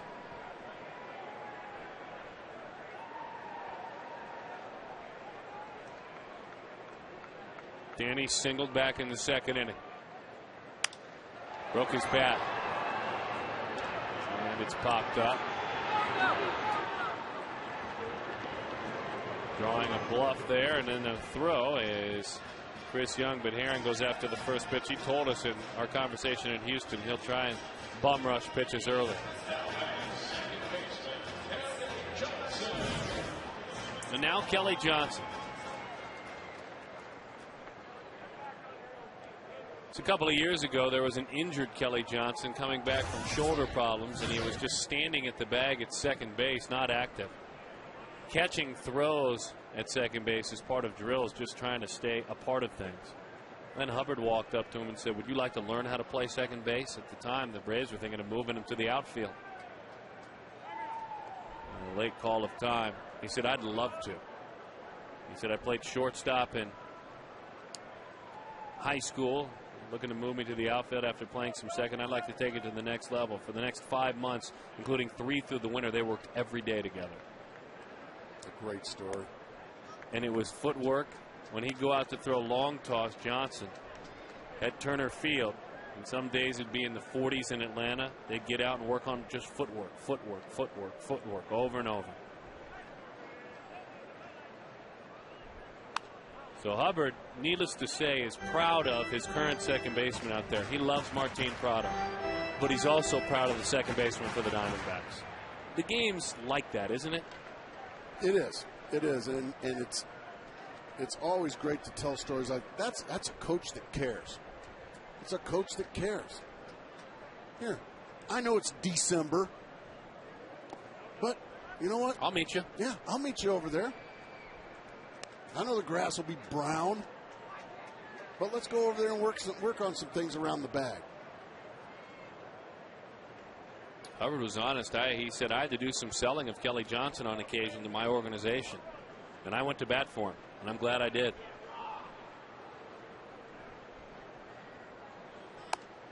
Pitches up and away. 3-1 the count.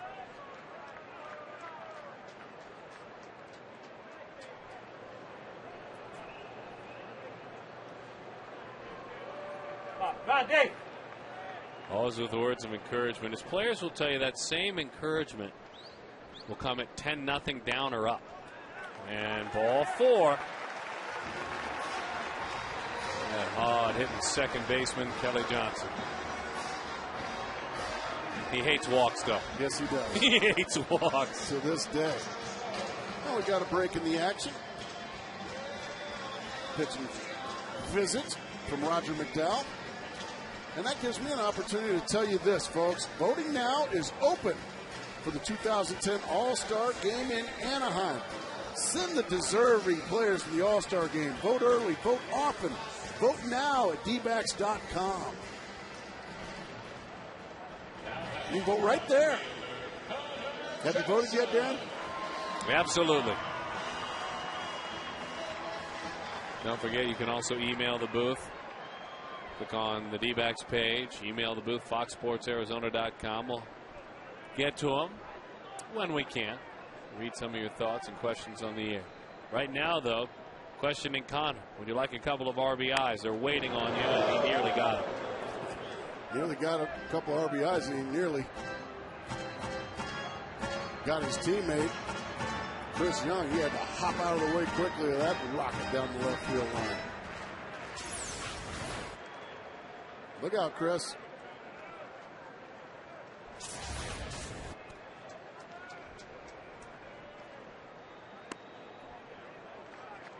One and one the count. So a lot of RBIs out there for Connor Jackson. Or Kojak, as he likes to be called. He does like it. It's one of my favorite nicknames. The 1-1. 1-2 the count. That's a good nickname, Kojak. How about Jacksonville out there in left field? In left field, that's the way it should be. Not really sold yet on Big Thunder. We'll debate it when he gets here. That's exactly right. 2-2 the count.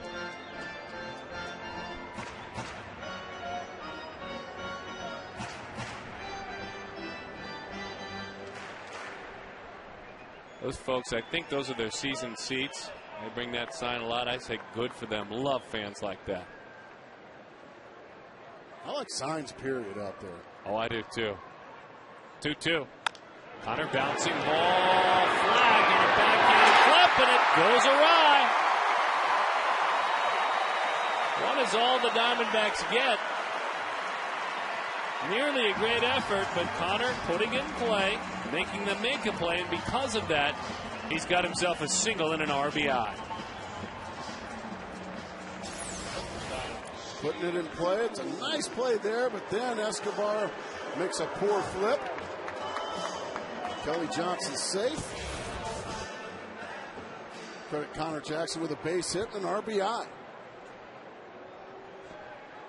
Connor is now 3 for his last 4 with runners in scoring position. 3 for his last 4.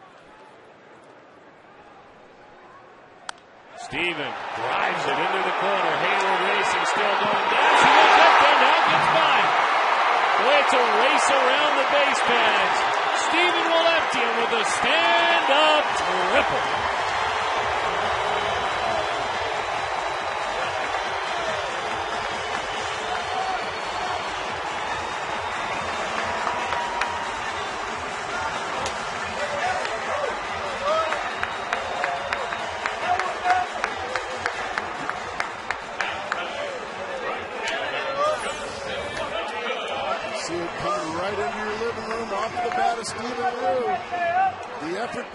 Once it gets by Hayward, that's going to empty the bases. Steven Drew with his 6th triple already here in early June. The Diamondbacks now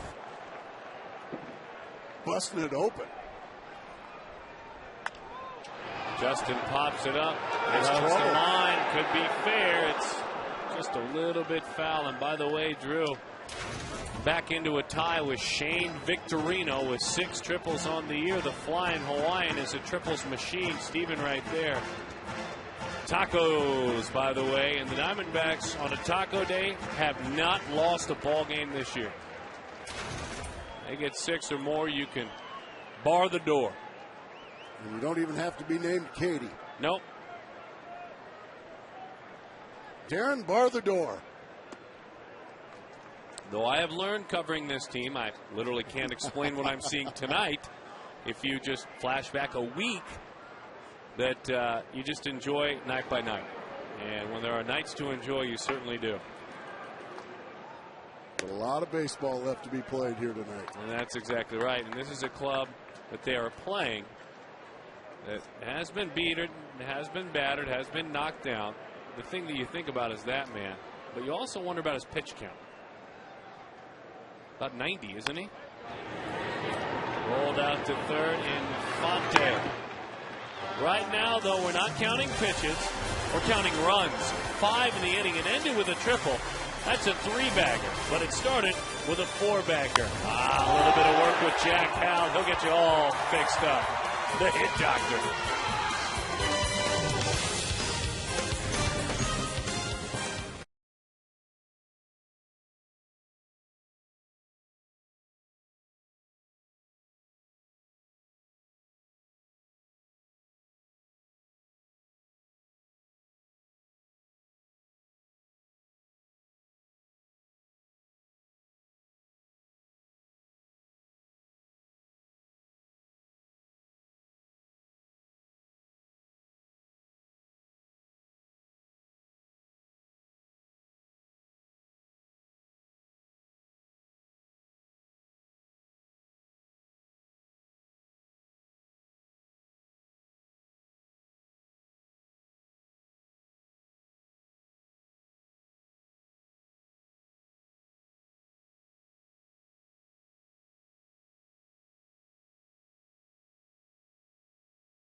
And explaining his triple there, Stephen Drew to Joe West. And Dan Herron now has some runs to work with. Quest high-speed internet, high-speed pitch. Danny reaching 93. Derek reaching 90. And so now, order of the day for Herron as he works in the 5th inning is killing that strike zone with a 6-run lead, 84 pitches.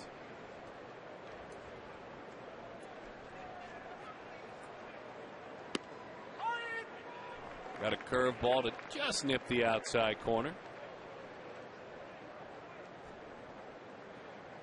And those Braves at 25-10 since their 9-game losing streak. They're the best team in baseball over that time span. Pours it in there. 1-2 the count.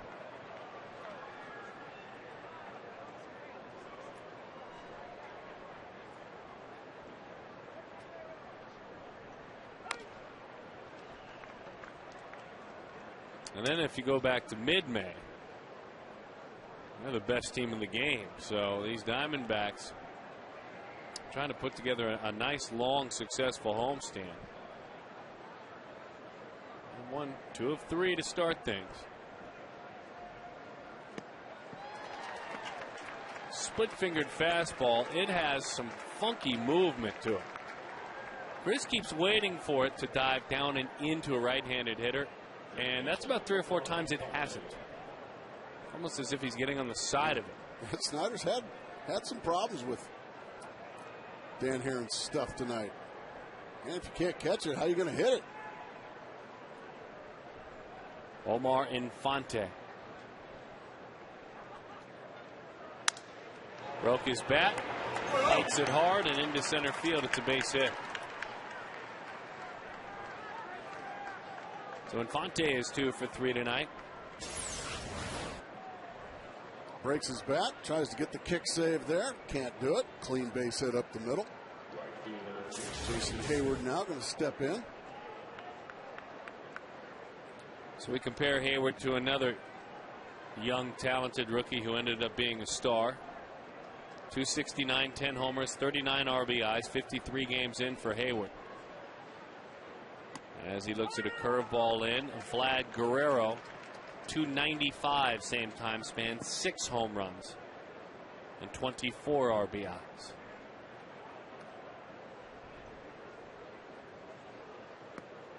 That pitch is low. That splitter has really been a bugaboo for Chris. Where's it going tonight, Danny? It's like a knuckleball at 86. It is. It's like it's floating on him. 1-1 the count. To right field. That one knuckling on Justin. He is there, though, to put it away for the second out of the inning. Gracie, you used to talk about playing first base. Who threatened you the most? When you were playing first base, you were thinking, boy, this guy really pulls it and hits it hard. Who was that? 2 guys come to mind that I would probably tell Omar Infante, will you please steal second so I can back up? And one of them was Darryl Strawberry. Oh. And the other one was Cliff Floyd. Remember Cliff Floyd? That's why I asked, because I thought you'd say Floyd. Do you see a little Floyd in Hayward? A little bit of that big, tall, lanky, yes, I do. Hard hitting. Yes, I do. Just thought I'd ask because body types, big, wide shoulders. But both of those guys, Strawberry and Cliff Floyd. You know, Strawberry hit more home runs than Cliff did. But both those guys hit a lot of.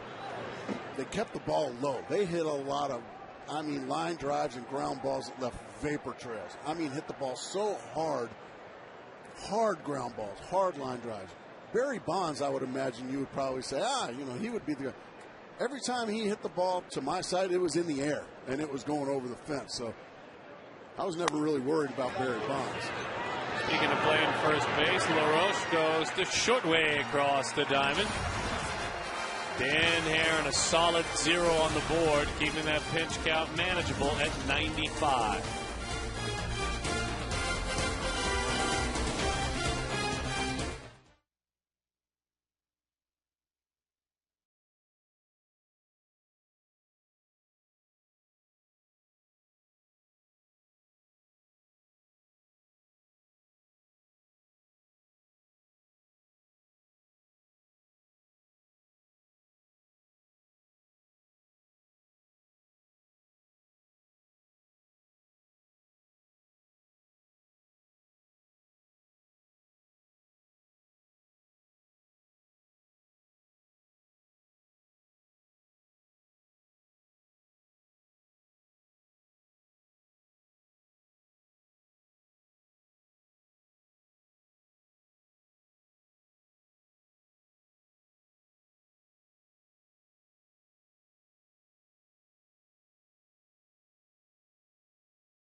fifth inning.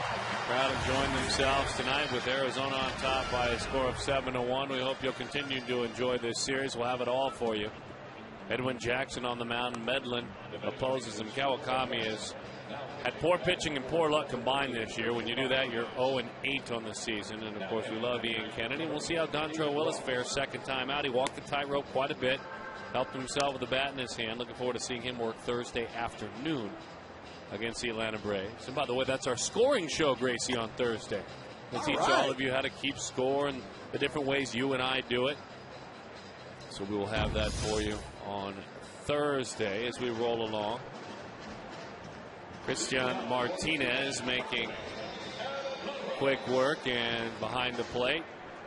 Well, how about that man, David Ross? Quite possibly the best hitter in the game, David Ross. Anyway, one of my favorites. It's only a matter of time before you have to get a hitter like him in the ballgame.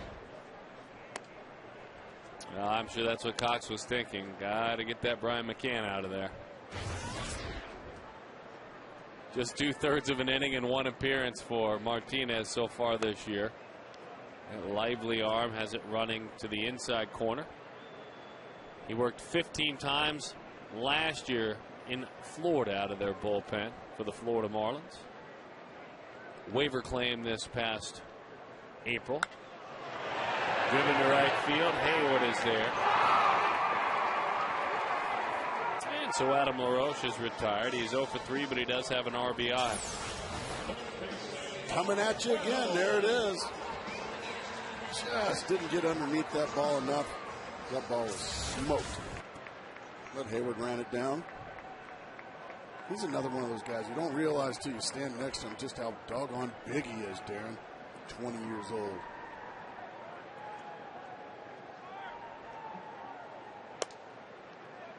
Does he look 20 years old to you? No. Not at all. I don't know if I'm a doorman somewhere. I'm not going to really check his ID. I'd be scared to. Welcome, sir. First one's on me. Yeah. 2-0 the count. And a swing and a miss. Earlier, a long ball. Our Chaz Roberts air conditioning cool play. Again, he didn't square that one up.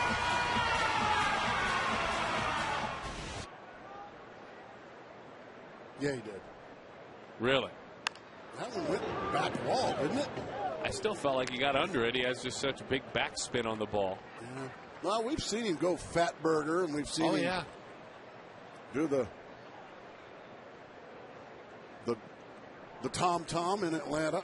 All you can eat seats here. Yeah, we've seen him go all you can eat seats. That's true. Okay. He didn't get all of it. Let's put it that way. Okay. Hey, look, we can agree to disagree. I think the world is a better place when we do. Do you? I mean, when we start agreeing on things. Yeah, it's no fun. Cats and dogs living together. Bad things tend to follow. Cars driving in ditches. Mark goes down on strikes. You know, you're speaking of the all-you-can-eat seats. Mm-hmm.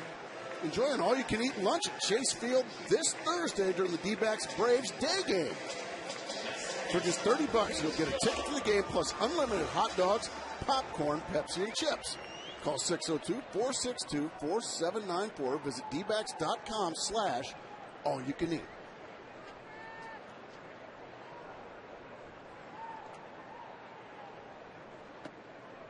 Changeup flutters in over the inside corner. 0-1 the count to Chris Young.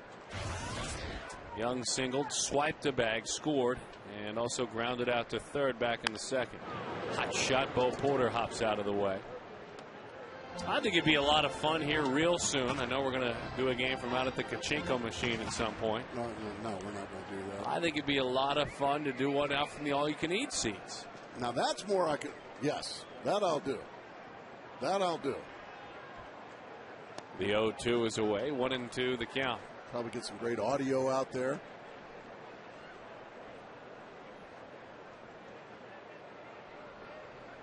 I'm going to see a Brewers fan at the game. That one is up and in. 2-2 the count. Brewers having a tough year. They didn't lose tonight, did they? They were off.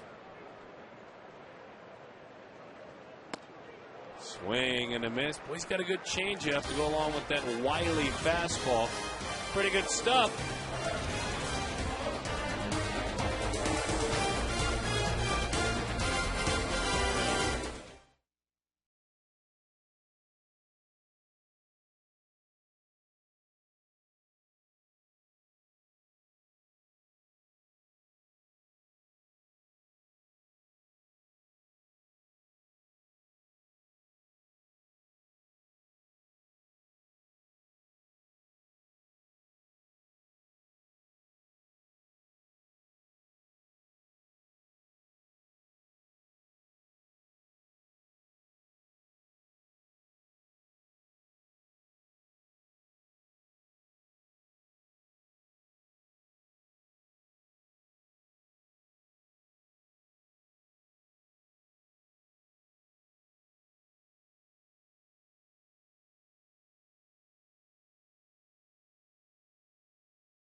Doing their visit tonight. Glad to have them all and you with us. Hope to see you here over this week.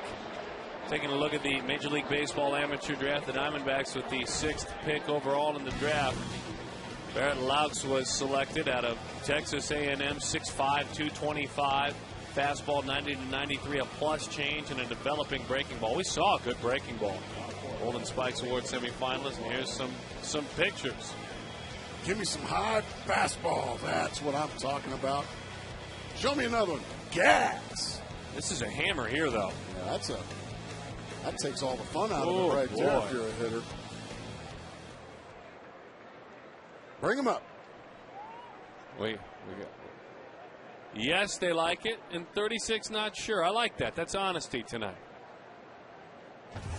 Okay, what about the nose? I wonder why no. Because they wanted a hitter, maybe? Maybe. Maybe wanted a hitter, maybe a left-handed maybe pitcher, so. Maybe a left-handed hitter, something like that. Some people like athletic high school picks, you know. Yeah, good point.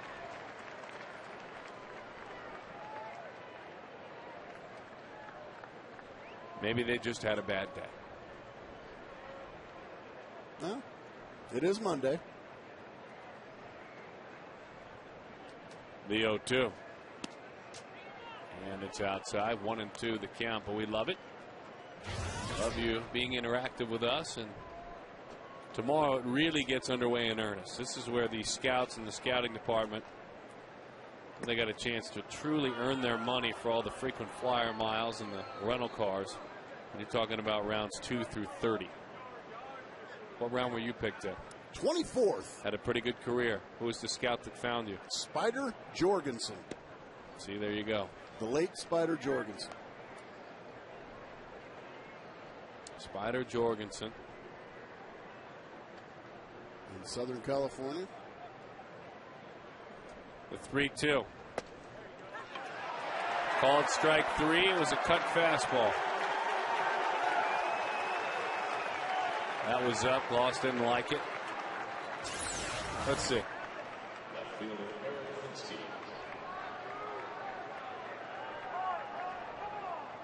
Well, it's just right at the belt.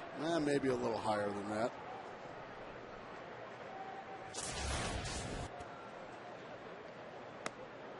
Oh, what a pretty curveball. Falls into the zone. 0-1 the count to Eric Hinsky. Troy didn't like it, but it framed up very nicely. As that one just misses outside.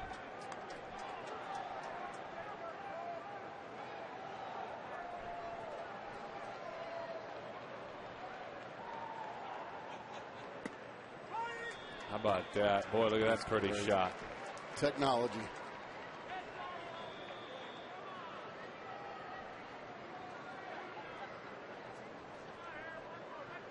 One and two. Just missed the inside corner.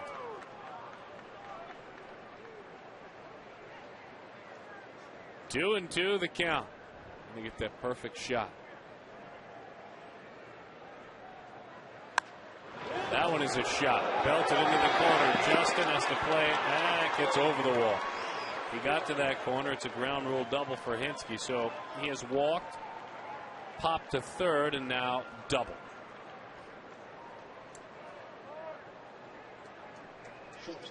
Back at turning points in this game, and if Hinske does this back in the fourth, we're looking at a different ball game. Much different ball game. That's a cutter that just stayed right in the middle of the plate. We're getting a lot of balls into your living room tonight, folks. Justin watches it bound over the wall. A one-out double for Hinske and the Braves. Ground ball. Steven will play it back. Get a good grip on it. Fire it on across. Still bothered by that finger a little bit, but he's tripled tonight, driven in 4. He's made all the plays. It looks good.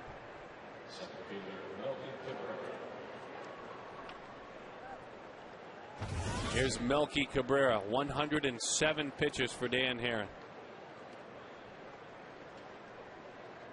We love our sponsors from Jaguar.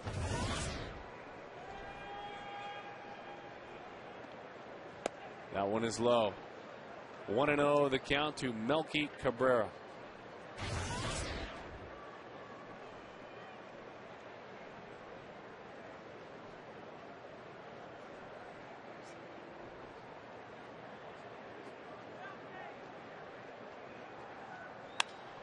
In on the knuckles. It ends up in center field. Come on down. Young is up at the throw. Way off the mark. Cabrera moves into scoring position. You have to wonder why.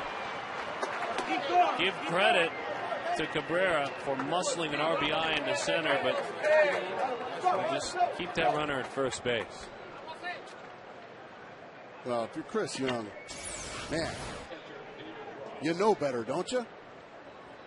It's 7-1, and you come in and you're not going to throw him out. You throw it way up the line. You miss the cutoff man. Melky Cabrera does a good job of reading the poor throw.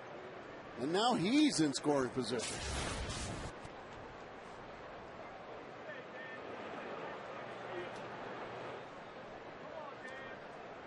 And now let's see what David Ross can do. Ross having a nice year offensively. Limited playing time. Cut fastball. Drops in there for strike one. Ross, a Florida Gator collegiately.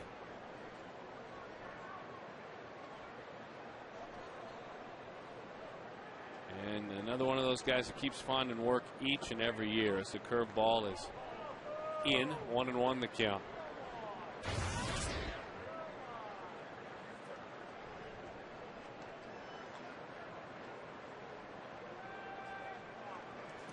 One and one the count. We'll see if Ross capitalizes on the overthrow as he fouls it off. That's one of those where, to me, too, and Chris knows it. I mean, he's worked so hard to improve with Bo Porter, but that's one of those quote-unquote errors that won't be found in the box score. Yeah, it won't go down as an error, but you're absolutely right, and he knows better.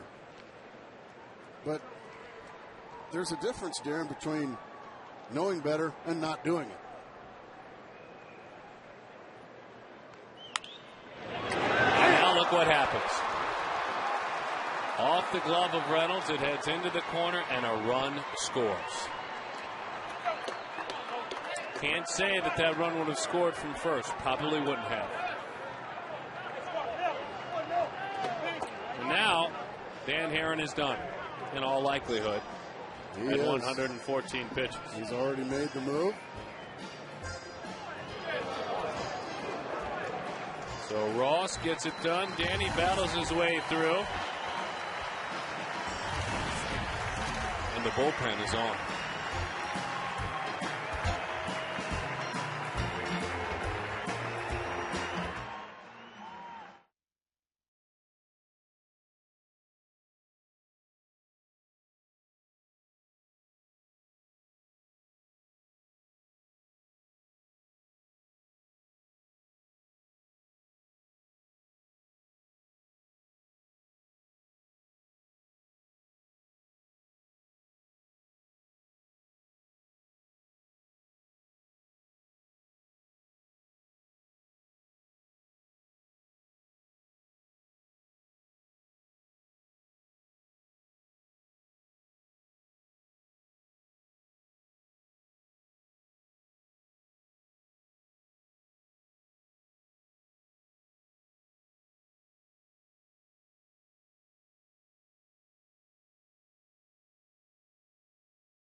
innings to work with, but you figured 6, maybe 7. It turns out to be just shy of 6 innings.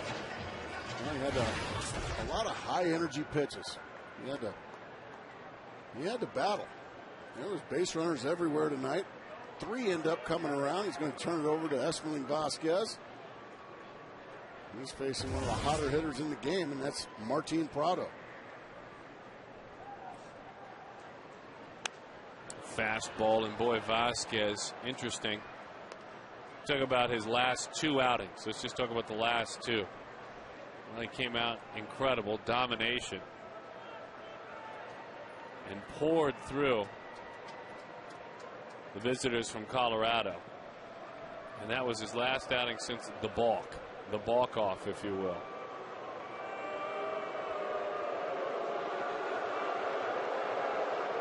The 0-1. That pitch is low. Oh, they're starting to boo the chop. Attaboy, D-backs fans. Get a little edge to you. This isn't a gather around the campfire thing. No. Your team just went 0-9 on a trip. Yeah. Protect your den. The 1-1 is outside. 2-1 the count.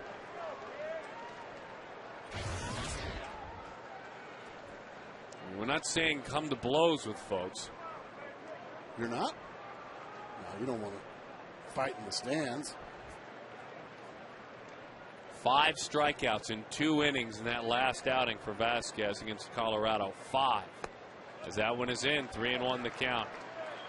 And the bullpen since the end of May has worked in 6 games and been much more respectable. 3.68 is the ERA in their last 6 appearances. 3.68. That's not great, but that's so much better than where they've been. It's a marked improvement.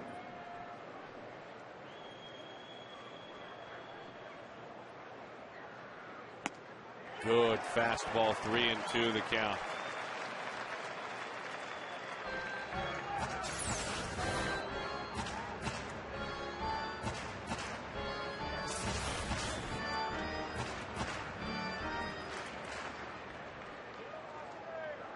Bullpen gaining respectability, trying to piece things together behind Dan Herron.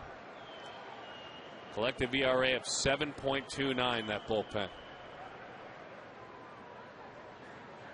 The 3-2. Fastball popped it up.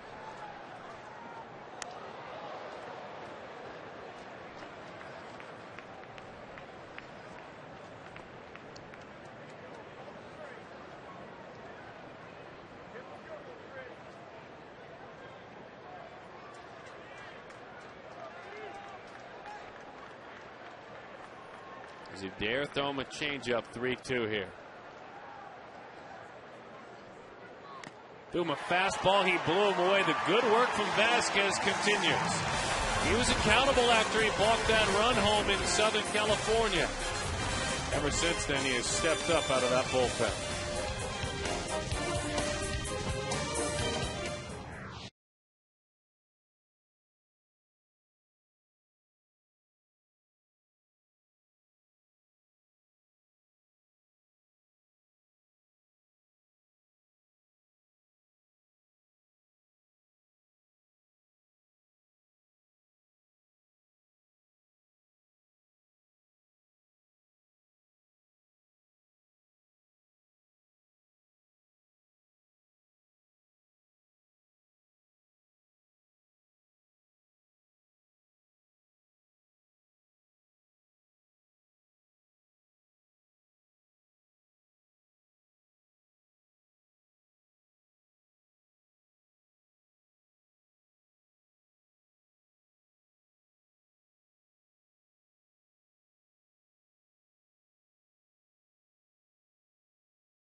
Of course, the big inning for the Diamondback was in the 4th inning. Mark Reynolds got it started, but that wasn't all. Look, there were base hits in between. There were walks, and there was a bases-clearing triple by Stephen Drew. 3 RBIs. A 5-run 4th inning. Danny dealing, but also going deep into that pitch count early. So Herron has been calling out himself and his teammates over his last couple of times he's met with the media. Trying to back it up on the mound. It cost him an awful lot of energy tonight. Our Blimpie game summary. 7-3 the score.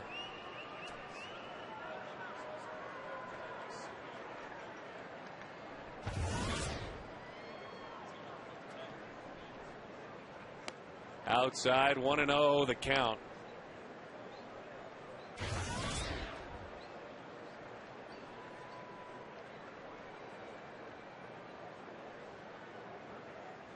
Snyder, did he? Yes, he did. It's called at home plate, 1-1. Chris struck out, walked, and scored. And Esperling Vasquez is out there in the on-deck circle. He's going to take a whack at it for himself. Little chopper.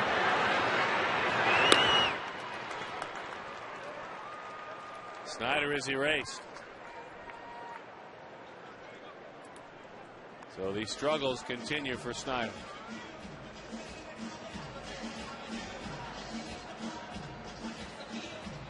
Here's Vasquez.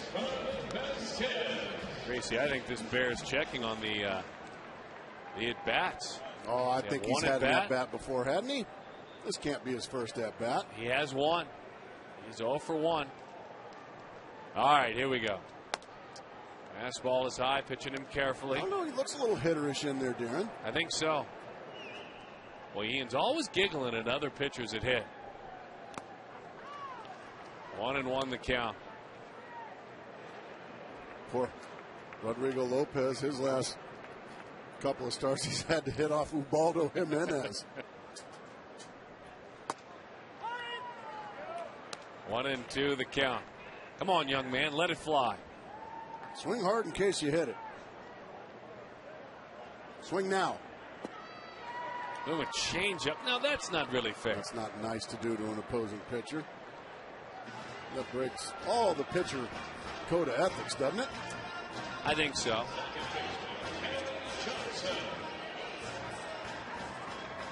Glad remind you about replay. Oh, man. With an all-new season after 11 years, it returns. The Detroit hockey high school rivals looking to settle an old score. Johnson takes a strike.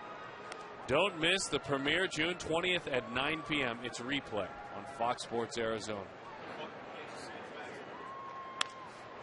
Back in the day when Kirk Gibson was trotting around at Tiger Stadium.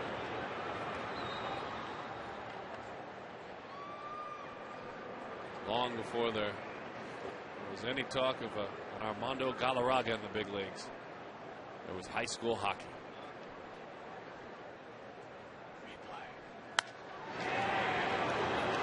Big hop out to the second baseman. 1, 2, 3, 6 Diamondbacks in a row make it 7. Sat down.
the Braves by the score of 7-3.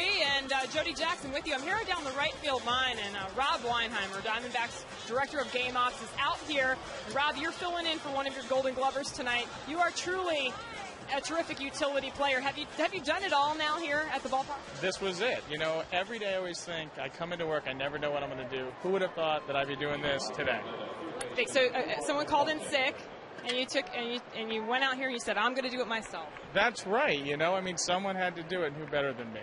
Has it been challenging? Absolutely. I've been so nervous out here the whole time. The guys say you're officially 61 today, by the way, too. So, Darren, Gracie, do I award him the contract for this? Or should I just absolutely not. Absolutely no, not. he's No not way. No way. Rob. Zero. Well, I think they're right. If the commissioner, Gracie, and Sutton should know that by the bylaws of the fan contract, no employee is eligible. So just a pat on the back and a good job, no contract. And if any other contracts come up, though, don't worry, we've got your back. I can deliver it. We've got numerous people here that can deliver it for you. I appreciate that. Just please don't hit the ball to me. That's all I'm saying. No one hit the ball to me. You're saying you won't be able to make the play? I don't even want the opportunity. Please. All right, Rob. Great job, guys. Jody, excellent job. Well done, Jody. Rob, terrible. Rob was, once again, awful. The 2-0 Infante as that one sails up and in.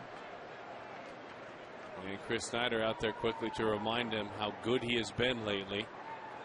And overall, how much his bullpen can lose confidence immediately. And so Snyder's been back there. And there's a lot of pitches he thought he was going to catch. He hasn't been able to catch because they've sailed out.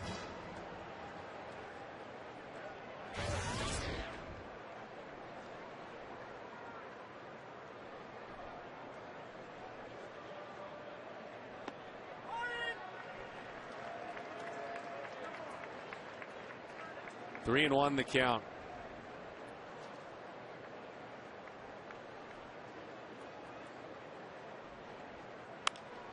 Fastball popped. LaRoche coming on in, and he makes the play for the out. So Vasquez continues to do solid work. 5 strikeouts and a scoreless last appearance, and this time he gets Infante again. Just for perspective, how it is so nice to have positives to talk about behind that gate and out on the mound. The 7.29 bullpen ERA. League average bullpen in the National League is 4.14. For the Diamondbacks to reach that, they would have to go 115 scoreless innings in a row out of their bullpen. Are you kidding? Nope. That's how much of a struggle it's been for this bullpen, how big of an impact it's had on the season, and how even 2-3 scoreless outings in a row is worth pointing out for the likes of Esmeralda Vasquez. Man, once you put it that way, that's just remarkable. No more really can you say with any credibility. They've had a tough couple of months. It's been a tough season, but you hope that we're starting to see. We know Heilman has really been an anchor down there. Qualls has looked better. And then this man, if he can start to help turn things around. 2-1 the count. Billy Wagner was saying before the game he anchors the bullpen for the Braves, that it's tough down there, and if it starts to go, that confidence, it's just an epidemic. Change up. And he'll tell you it's tough to win without a reliable bullpen. It just is. It's a nice change up there.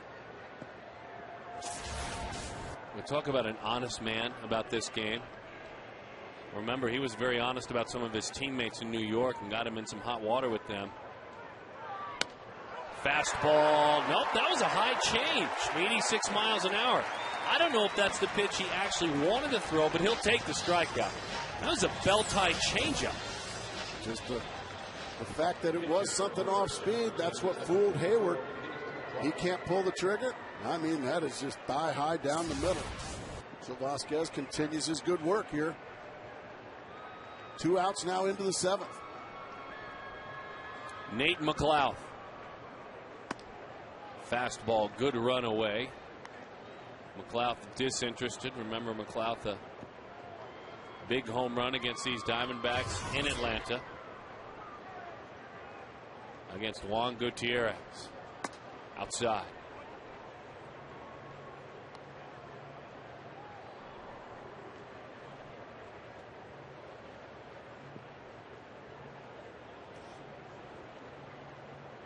jumped ahead in Atlanta 2-0 against Gutierrez. Now, that's the difference right there. A changeup. You wondered if it was coming. Gutierrez, he homered against him in Atlanta. Doesn't really have that look for a hitter.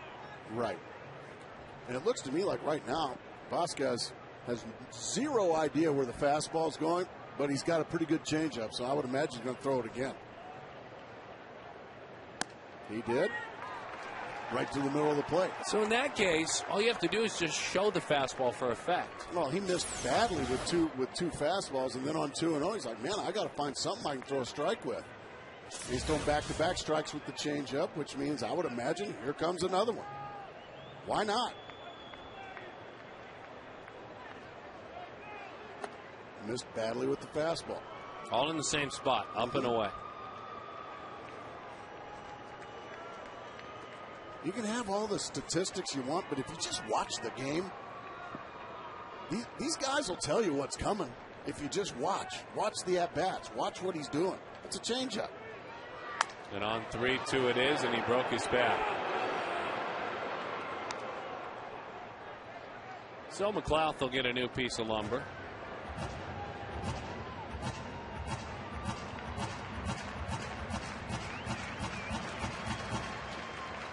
What a difference a year makes. And a Gold Glove a couple of years ago is like the bullpen he is facing. A guy who's had a chance to speak with him quite a bit in Atlanta, losing confidence quickly early in the season. Fastball line to right. How about the work by Esmerling Vasquez?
Quest, Diamondbacks Live, the post-game show.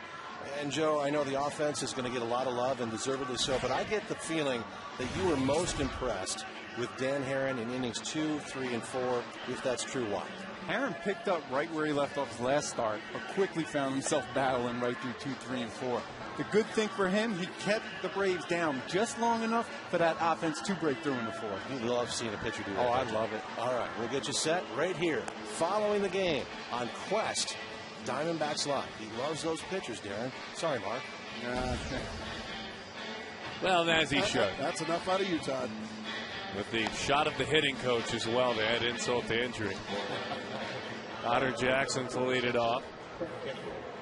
There's that young man starting to. He's always had the arm, and certainly, isn't it interesting how a young man stands on a mound in front of 50,000 people, buckles his leg, shown on nationwide, worldwide television over and over and over again. The next day calls, the small traveling media party together that covers the Diamondbacks and wants to explain how he messed up, how he made a mistake, what he learned from it, and since then he's pitched very well. He's pitched very well. I'm a big believer in the baseball gods. I know you are too, Darren. Good things happen to accountable people. Here's Connor Jackson. Kimbrel misses high with that one. Craig Kimbrel, the right-hander. Second time he has been up, this time replacing Takashi Saito. Had a hamstring injury, and that one dives away. Pretty good slider. Last year was the Braves' top minor league pitcher in their organization. 3 different levels. Started in A-ball last year. Had 18 saves. Working out of the pen. And the fastball is up and in. 3-1 the count.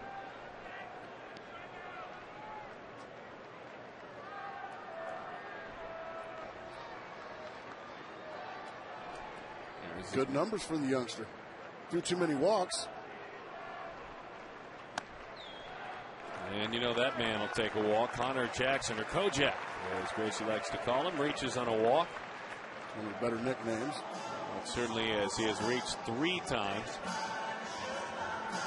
That'll keep him happy in Jacksonville.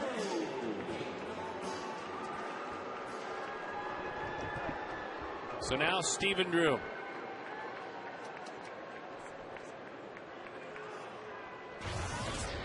Kimbrel did his work at the junior college level before being drafted in the 3rd round by the Braves. Wallace State Community College. A lot of small colleges and junior colleges that play good baseball in places like Alabama, Georgia, Mississippi. And that's where they found this young man, huh?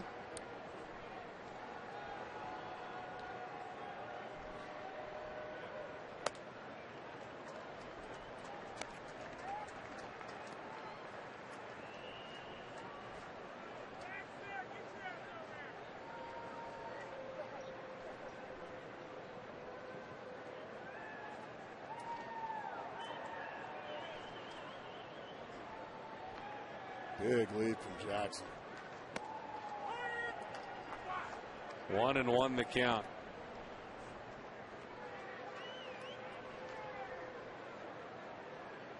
Well, that's good to see this year, huh? It'd be nice to see this club get its offensive swagger back for a while. Well, they seem to swing the bats a lot better at home. Runner takes off and throw down, and a stolen base. Connor Jackson, you were noticing the big lead, and there was a reason why. That's 4 stolen bases for Connor, and he's not reaching at all at the pace he'd like to. You don't have to be a fast base runner to be a good base runner. He gets a terrific jump. That's a nice throw by Ross, too. Jackson just in ahead of it. Now an opportunity for Stephen Drew to have a monster night. He's already got 4 RBIs here this evening. Now another base hit. You start getting 5 and more RBIs, that's a monster night. Well, we've seen him hit for the cycle. We've seen him have a 5-hit night. Love to see a 5 RBI night for Stephen Drew. Fastball, that won't do it there. Boy, you can see nice the arm. Fastball there. Woo. Similar stuff. Yeah, they call him Big Thunder. Well, they don't, but we move along to the comfort zone for Esmerling Vasquez, is brought to you by our good friends with Haynes. You can see the numbers in his last 2 appearances. 3 1/3 scoreless, 7 strikeouts. Look great, feel great in a lay flat collar undershirt. And the comfort zone for Haynes. He looks good and he feels good out on the mound. Woo. This kid's bringing it. What's my name? I think he is slowly becoming your guy. I have a sense. I'll tell you what. You can hear that mitt pop all the way up here. Out of Wallace State. Hard throwing right-hander in Alabama. Just missed outside.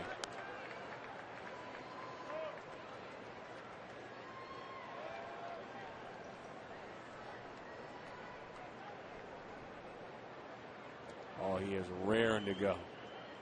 Look at that shirt. Dad's fishing buddy. A lot of dads and moms buddies at the ball game. That's great behind the plate. Here, Paul Schreiber. He let us know that catcher call. He called time, and a lot of times that'll get under a pitcher's skin. If a hitter calls a late timeout on him, that next one might sail right in the ribs. But Paul Schreiber letting his pitcher know, no, your catcher called it. So don't be getting hot under the collar, Justin Upton, and drilling him.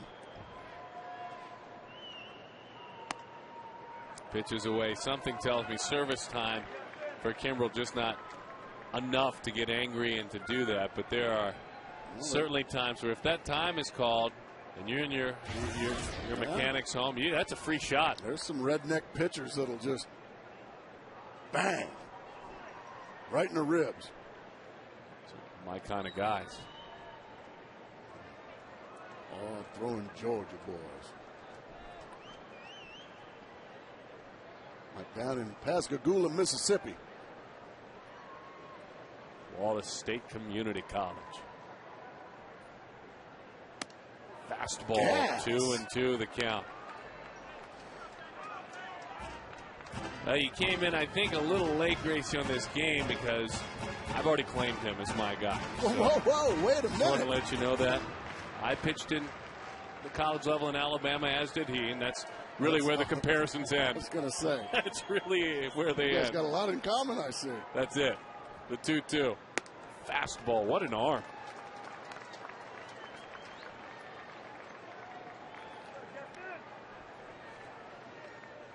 Media guides are funny things you flip through, and there's Chipper Jones. It's about 65 pages in the media guide, and it's Craig Kimbrel, 1 page, if that, which is fine. Half a page.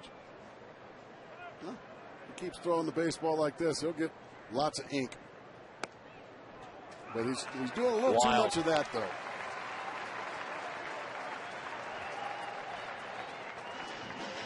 So now, Adam LaRose.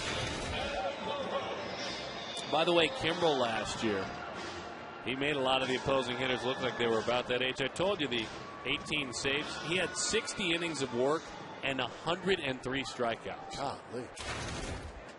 In 3 levels.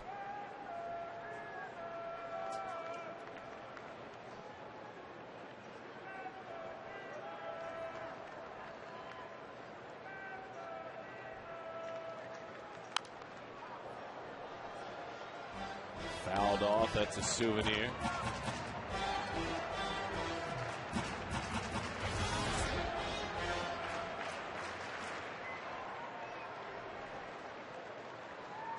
Adam, a fielder's choice with an RBI, grounded out to second and flied to right.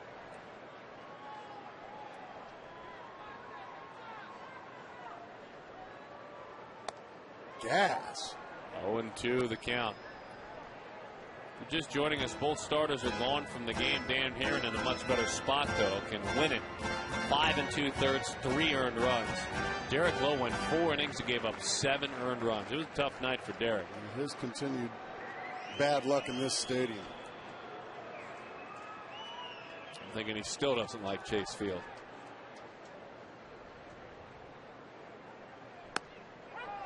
Fastball blazes the outside corner. It's strike 3. This guy's got a special arm, a special gift in that right arm.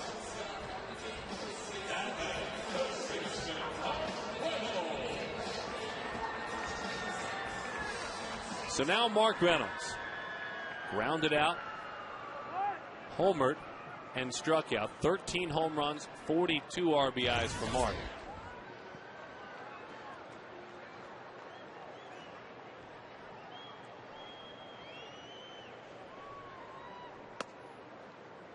Breaking ball, just a pitch he needs to show.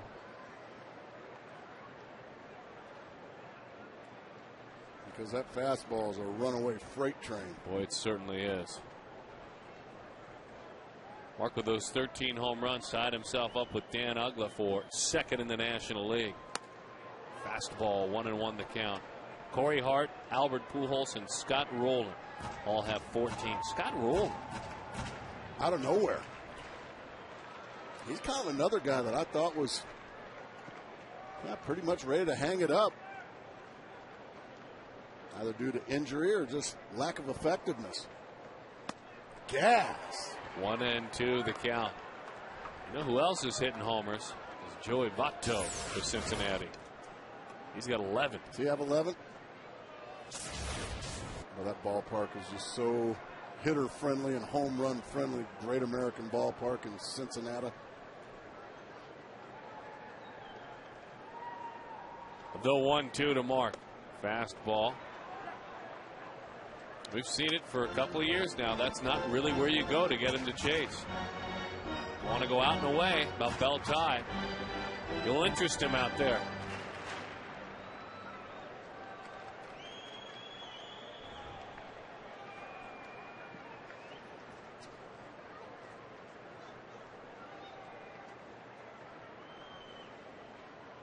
Time is called by the catcher.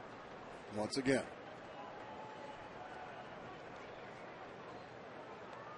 You know, folks, that's how pitchers will view it sometimes. You really get a veteran pitcher. That's a free shot if the hitter calls a late time. It's a free shot to some ribs, huh? Oh, sorry. You slipped. The 2-2. Fastball, fly ball, right field. And he is erased. Couple of walks, couple of strikeouts, and the flyout. Walking off with a talented right arm.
The ballpark continuing to bring the heat. Stephen Drew with a big night tonight. The 20-year-old phenom.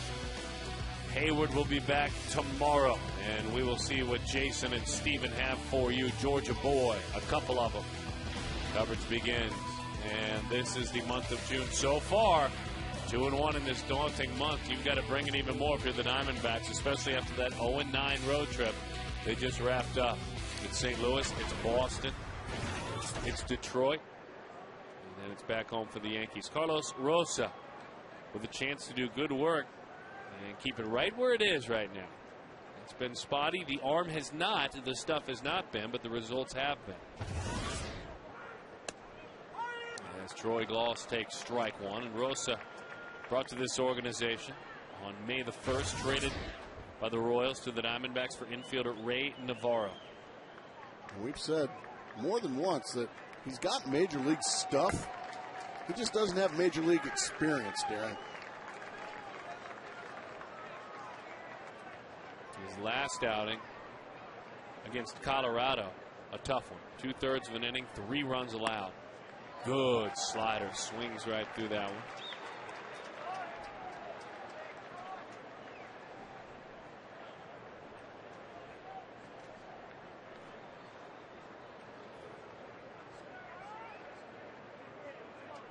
One and two, the count. Fastball, no chase. Wanted to get up there, 2-2. Dodger Stadium had a nice outing. And that 1-0 loss in the extra innings went 2 innings hitless, 3 strikeouts. Actually, it was a loss. That was probably his best work that day game, wasn't it? On getaway day. Very good work.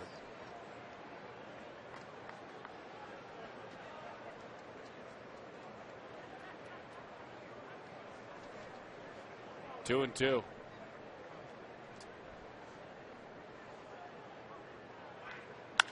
Bouncing ball. Ouch. Look at Mark, see if he can pounce on it. Firing! Got him!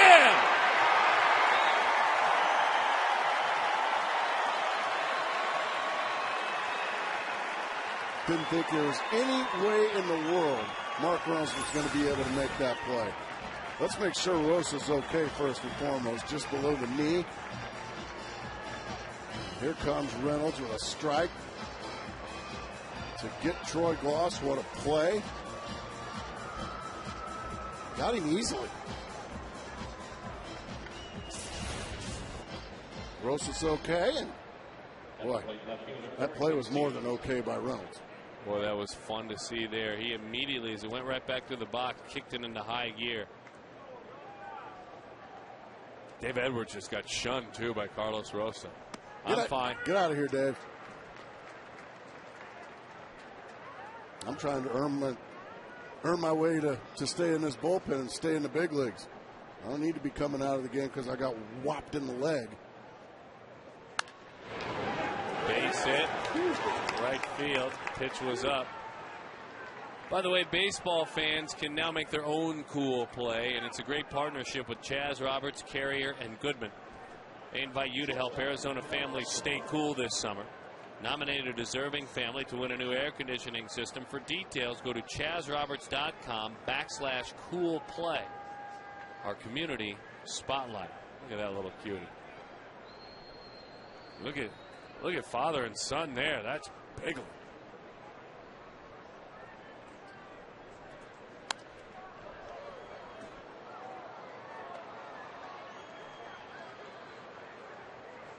Oh, and 1 the count.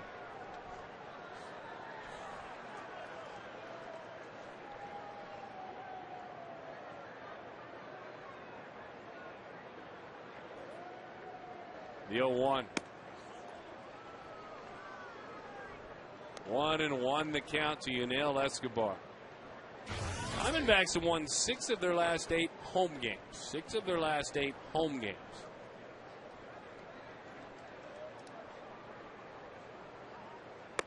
Pitch is high. 2-1 the count.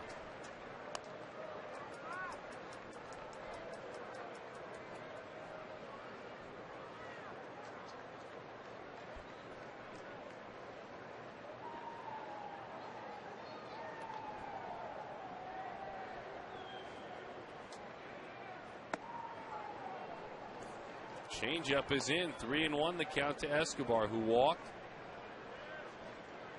struck out, and grounded out. Started with a shot that hit the pitcher. Reynolds picked it up. Then Hinsky with a bullet. And now ball 4. Well, Mel is down. Would imagine that phone will ring pretty soon. Yep. I promise I didn't cue that. I don't have a button up here. I mean, you just can't stand for it. I mean, you're in a game where you maybe want to give Heilman a rest, and again, you can't put that 10-game losing streak too far behind you. You just can't stand for this. And so you get somebody going. Yeah, you got to get, at this rate, Heilman's going to work in 100 games. He might need to call Mike Marshall, and I'm not talking about the outfielder. I'm talking about the pitcher. The pitcher for the Dodgers.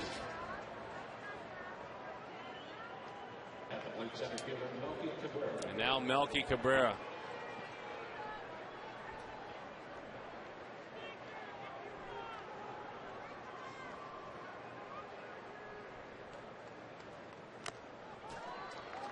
Oh, and 1 the count. Got him to chase a high fastball there for strike 1.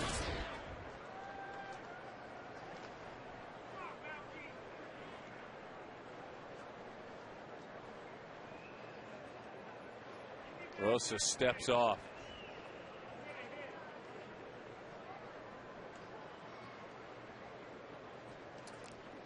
Pitched a scoreless inning in Atlanta when the team was there.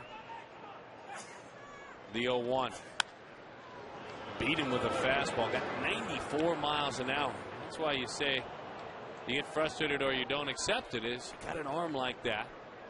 He's got major league stuff. But once again, no major league experience. No experience at all at pitching at this level against these type of hitters. Base hit left field. Not a good 0-2 pitch. It was up in the zone. And so Cabrera did what you're supposed to do. He just eyed it, spotted it, and shot the hole.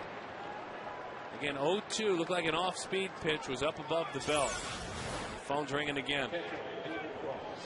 That's a change-up that stays up, and Cabrera does a nice job of just taking it the other way, bounding it through the left side. And I would imagine that's going to be it again for Rosa.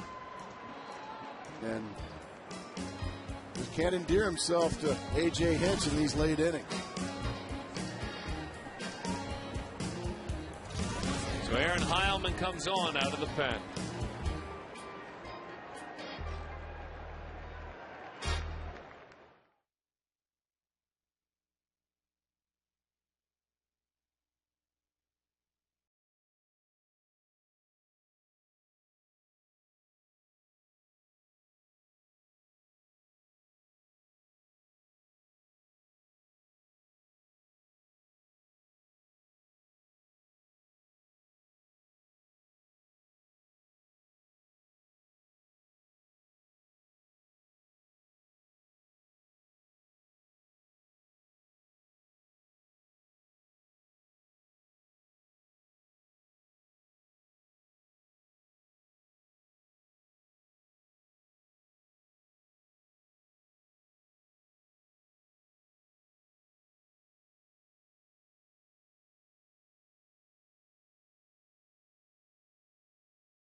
Standing with about 24 busy relievers in front of him, so he's not near the very top. We just feel like he works every day. Certainly works every time the Diamondbacks have a lead, let's put it that way. He's been by far the most reliable arm out there in the bullpen, but I would imagine he's probably getting sick and tired of having to come in and snuff out bases loaded rallies.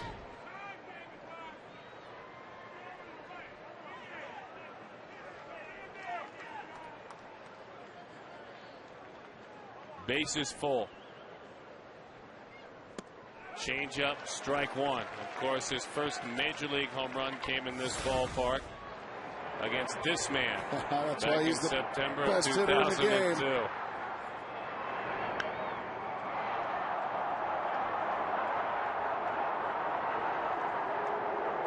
He's got a little bit of a different mound foe this time. He's got one that actually can pitch. Fastball in. You talk about accountability. Speaking with Heilman the other night, he came in, did a great job. But he walked a batter with the bases loaded to start his appearance. Then he puts things right back together. The 1-1. Shot that's foul. Change up. By the way, Chipper Jones, if you're thinking about him here, his right ring finger has been bothering him. He had a shot on Friday. May play tomorrow, took batting practice today. But if, in fact, that were to be the choice, he is 7 for 14 against Heilman with 2 homers. Goodness.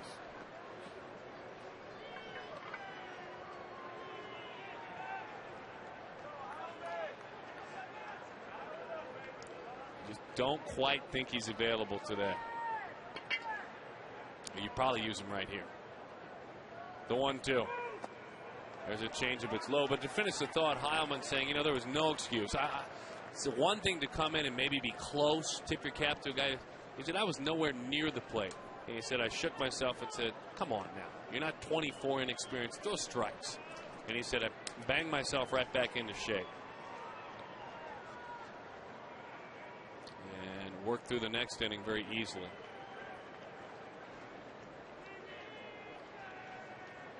Bases full, the 2-2. Hit him. That hurts, but it's a run. And so similar to the last time he came in, he misses with a single pitch at least, nowhere close. And it's now 7-4.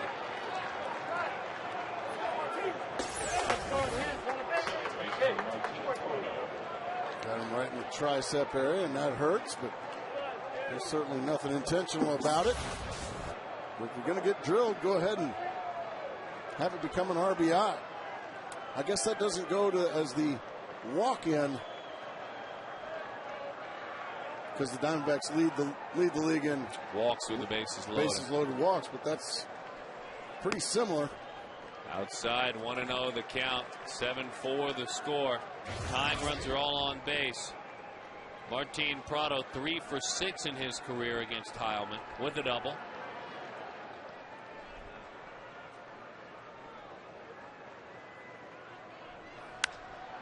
High pop-up. Boy, he beat him with a fastball. Caught him looking, change up. Here we go with the rocket arm just enough to.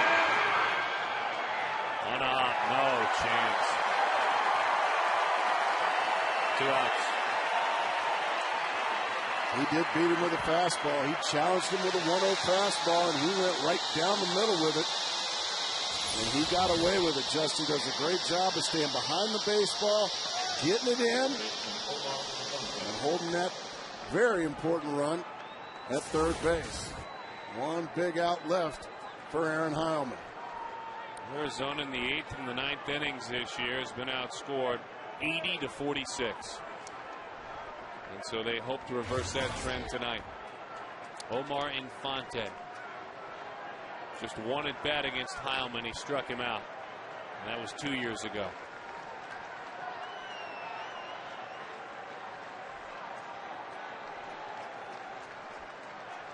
I need a little more crowd here. It's pretty much the game hanging in the balance. I agree. Love to get that crowd into it. Change up, strike one.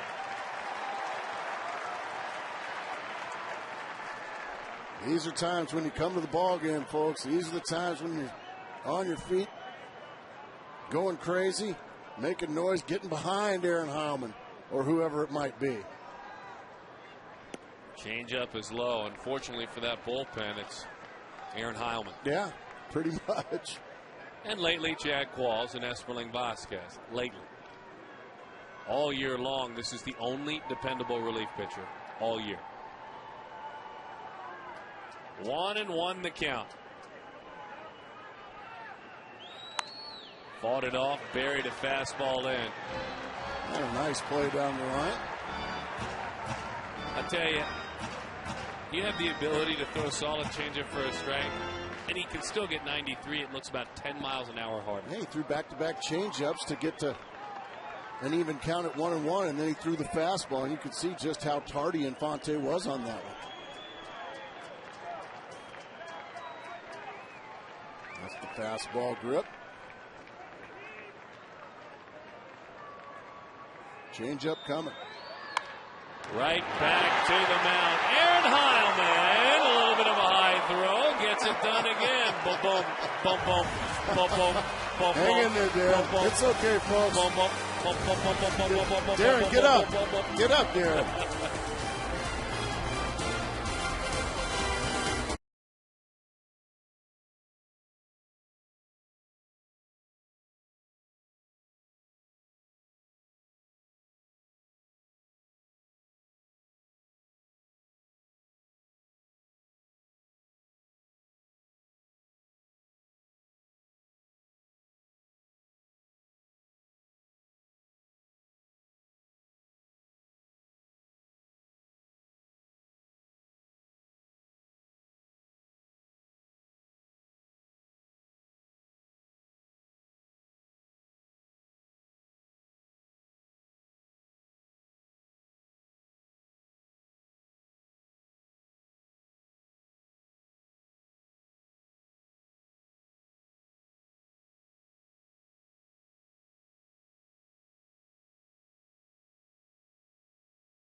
8th inning, and Troy Gloss was involved in a play that was eerily similar to something earlier this week, a near-perfect game. Watch Troy Gloss on a very similar ball hit. He goes to the bag right there. And when you go and get the ball in that situation, you may end up getting an imperfect call.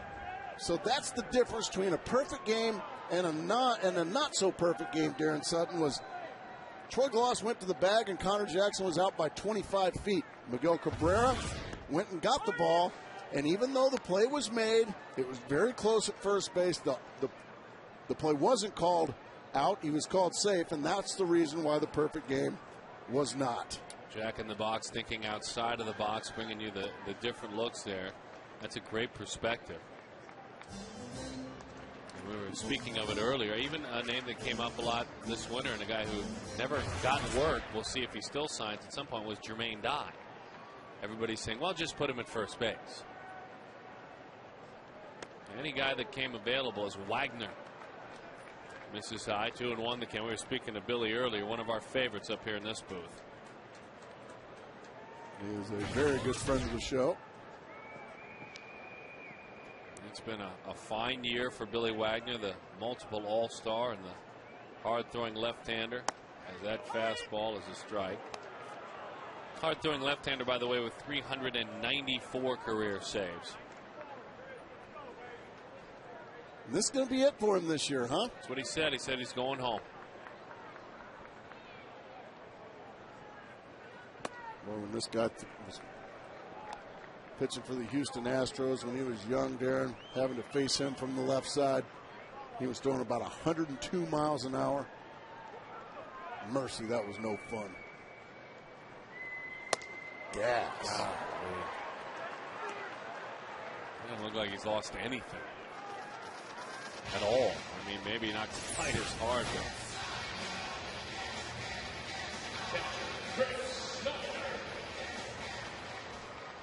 Wagner's an interesting relief pitcher too, because he likes mixing with position players. He likes mixing with everyone. He's a good teammate. He's one of those guys that gets out of that clubhouse early and comes and sits out on the bench. He's a ball player, and he likes to sit down and talk about, you know, different news and notes around the game, topics and stories.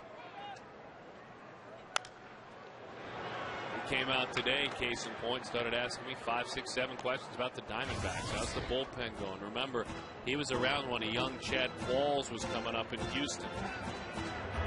And Qualls is up in the pen. Wagner taught what he knew to Brad Lidge. Lidge taught what he knew to Chad Qualls. The 0-2. Billy was very honest when he said, in my opinion, some of these organizations, and he said, I don't know if this is the case in Arizona, Darren. He said, but a lot of organizations, they treat the bullpen as just a quick turnover machine. You can just plug guys in, and he said it's become all around baseball as that strike 3 over the inside corner. That's maybe where you can save some money, and he goes, sometimes that's risky business. Not that you overspend for your bullpen, because that's risky too. Sure. He's certainly got a point, and if anybody would know, he's been a part of some fabulous bullpens. He's an outspoken guy too, as we've said. Not a troublemaker, but an outspoken guy. Honest. Rusty Ryle going to step in. Hit for Aaron Heilman. There's no way he's retiring with this stuff. He said he's going on home. C'est la vie. That's gas.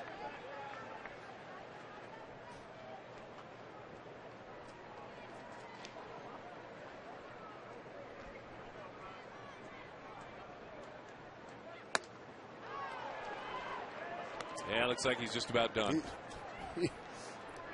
Yeah, you can see he's at the end of his rope.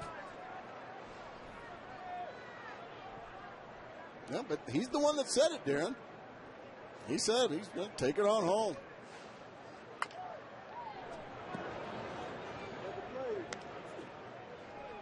'99 until '06. Before that Tommy John surgery, 262 saves. Mariano 329, Trevor 294. He is third in that time. That was really his period of domination. Fastball fouled back.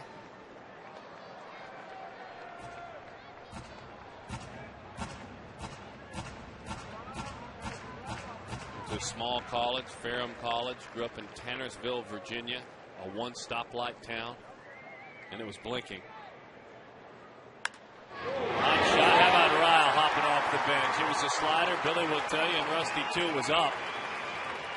But if you get your one mistake against Wagner, you had better capitalize. You had better nail it, and you can see Wagner very disgusted with himself.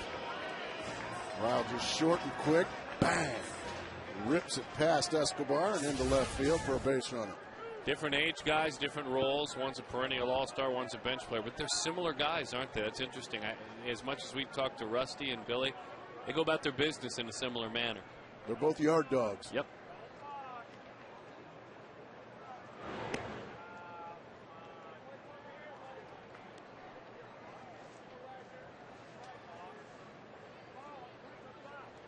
Wagner certainly had a village help raise him. Mom and dad not around a whole bunch. His aunt and uncle and his grandparents is that one. Used to take long rides, bus rides, fall asleep on the bus, heading to and from school. A lot of times he wasn't sure where he was laying his head down at night as a young man. It was a family member, that was the key.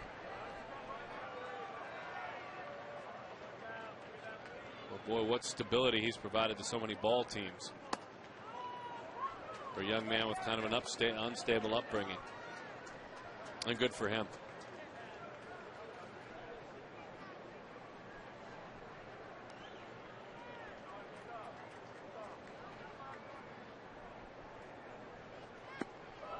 Oh.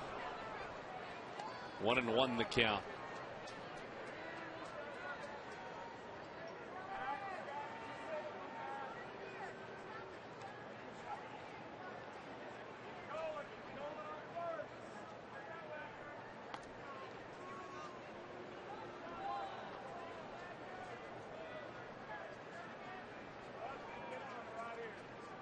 Trevor's #1 all time. Mariano's #2. Lee Smith 3. Franco 4. Wagner 5th in the history of the game in saves.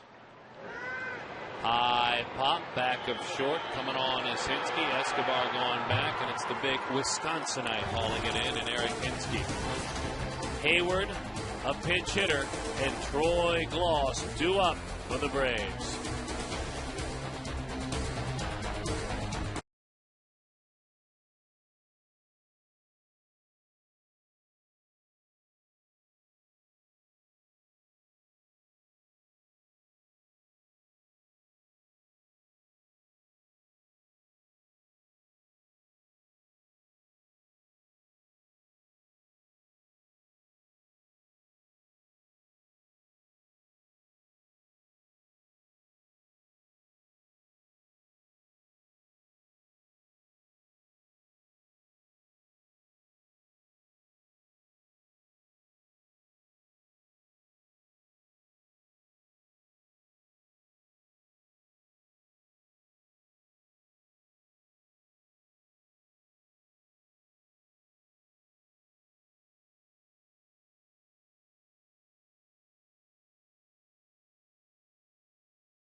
Arizona brought to you by Southwest Airlines. Southwest.com. Grab your bag. It's on Quest high-speed internet.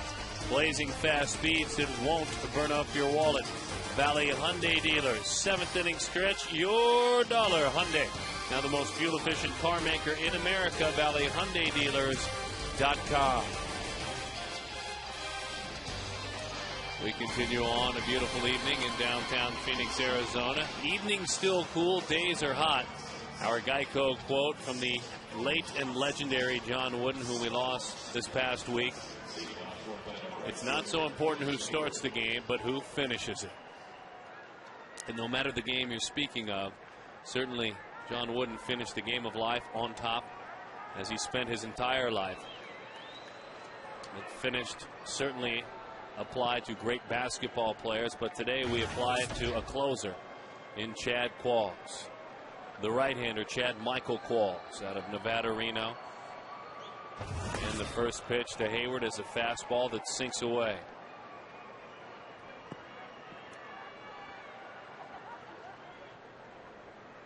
Hayward tonight 0 for 4.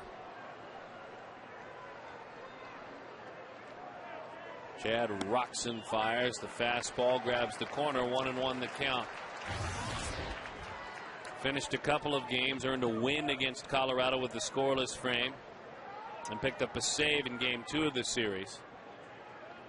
And that was after struggling on a couple of big outings in San Francisco, as that one's high and inside. On May 28th and May 30th, Chad went back-to-back outings, 2 innings combined, 4 earned runs allowed. Sinker, slider, all power. 2-2. Everything hard.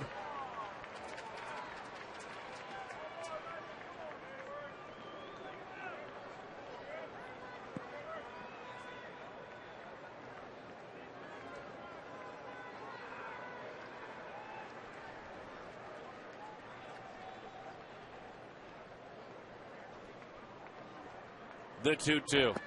Slider in, 3-2 the count.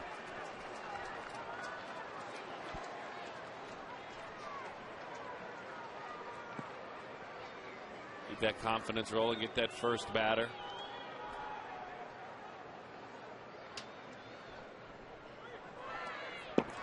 That is ball 4. So Hayward draws the walk. The other thing Billy Wagner said, and he was crystal clear when he said it, is that the success of a bullpen, and it's obvious we've all talked about it, all comes downward like a pyramid, and at the very top is the man who works the 9th inning. You have to have dependability, and Qualls has been that way. Certainly last couple of outings he has had his downs as well, but Billy knows it's my responsibility as the closer. Billy Wagner makes it clear, my bullpen's only as good as I am. That's exactly right. You're the leader of that bullpen. And it's a trickle-down effect. If you do well, your bullpen's going to do well. They're going to follow your lead. And if you struggle, well, the rest of the boys are going to follow that lead too. And he's had his struggles early in his career. He's been there where he struggled. Brooks Conrad out of Arizona State University. Pinch hitting. No batting glove wearing. And the 0-1 is low. 1-1 the count.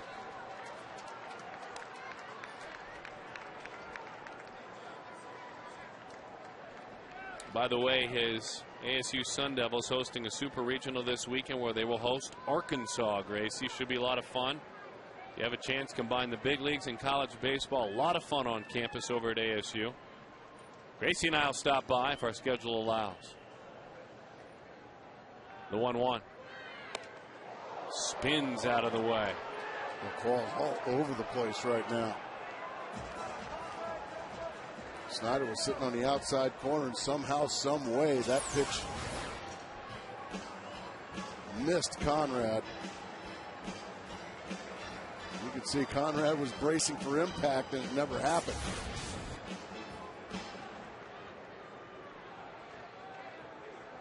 Bobby Cox, we've talked about it a lot, supports all of his players. If you're on the roster, he supports you. But he's got his favorites, as like any parent has. This is one of his favorites.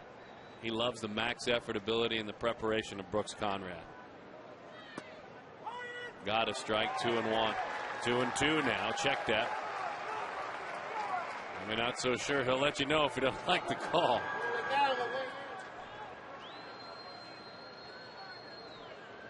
He also likes the fact, let's not kid ourselves, a couple of years ago in the minor leagues, Conrad had 28 homers. Yeah, that always helps. So, I mean, the whole no batting gloves and blue collar thing, that's good. Chokes up on the bat.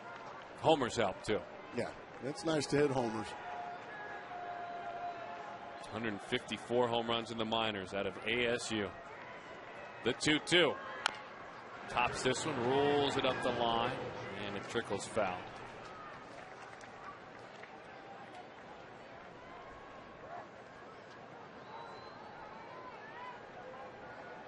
First team Pac-10 back-to-back seasons in 00 and 01.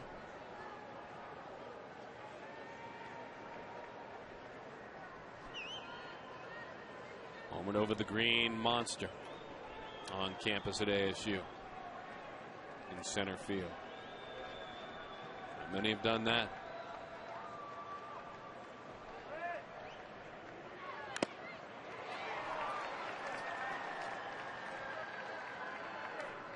Two and two, the count.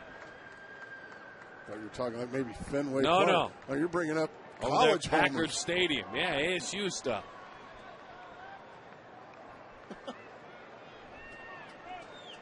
Yeah, I remember this home run I hit in college. Boy, what a bomb. Well, he didn't tell me about it. I looked it up. He's not walking around chirping about that. The 2-2. Low to the backstop. Runner moves up. 3-2 the count with nobody out.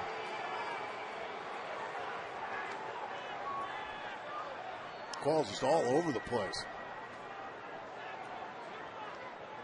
Throwing a few strikes, and then when he misses, boy, is he ever missing.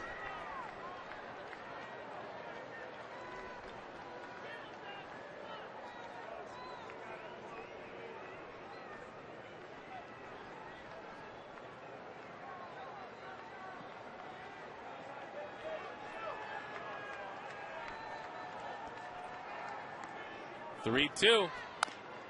Shot foul.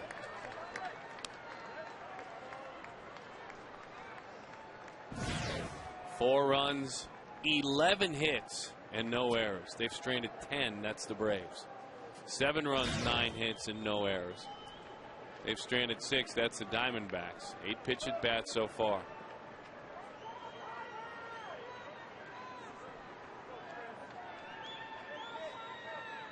The 3-2. Just a little number. In between the mound and home plate. Snyder fires. Nice play, Chris Snyder. And a big out there. That was a terrific play from Snyder. Qualls wasn't going to be able to get there in time to get the out. Snyder immediately pounces on it. Good feet and threw a strike just ahead of Brooks Conrad.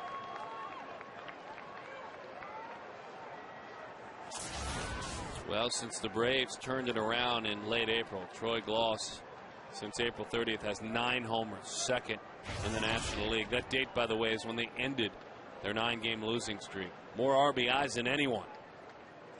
And as that one is in.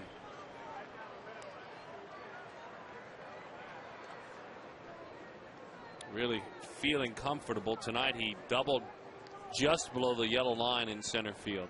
We like to call that the green monster here, Gracie. That we do. You're and right. Singled as well. Not as far as ASU, but 2-0 the count. Hit it just below that yellow line out there.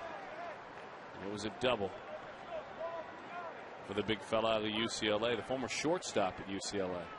All-American. The 2-0. 3-0. Qualls in danger of bringing the tying run to the plate with a couple of walks. Adam LaRoche going to come in and have a conversation with Qualls.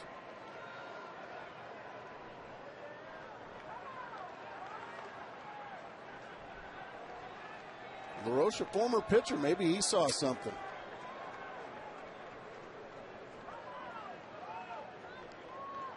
Three and 0. And you never know, you might be on to something there. Nowhere close. It's ball 4.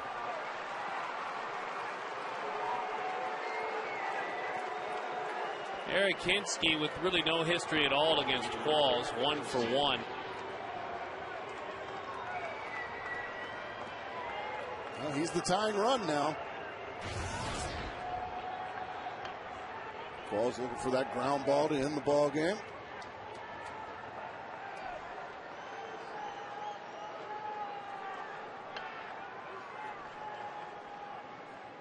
See if he can gut his way through it. He is off the mark tonight. 1-0.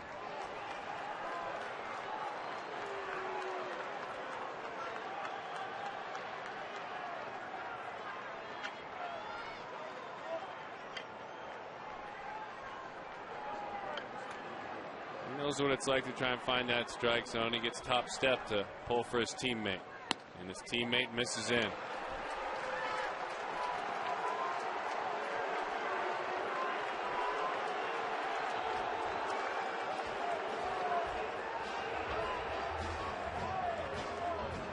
Stottlemyre Jr. is out.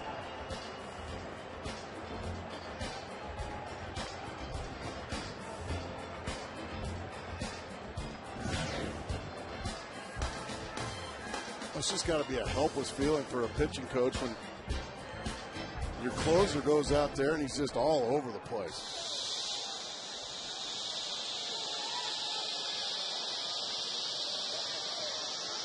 We've said it so many times. We've enjoyed watching him work for so long in the Diamondbacks uniform. Electric stuff. The kind of stuff, if you start it down the middle, is all you really have to do. Don't have to aim for any quarters. Let it dive. But at this level, Darren, shouldn't you be able to throw a strike with your eyes closed? 3-0 the count.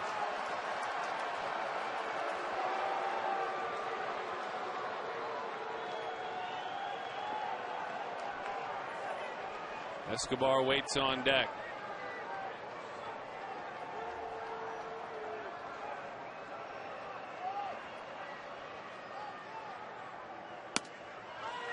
Got the late call of strike over the inside corner. 3-1 the count.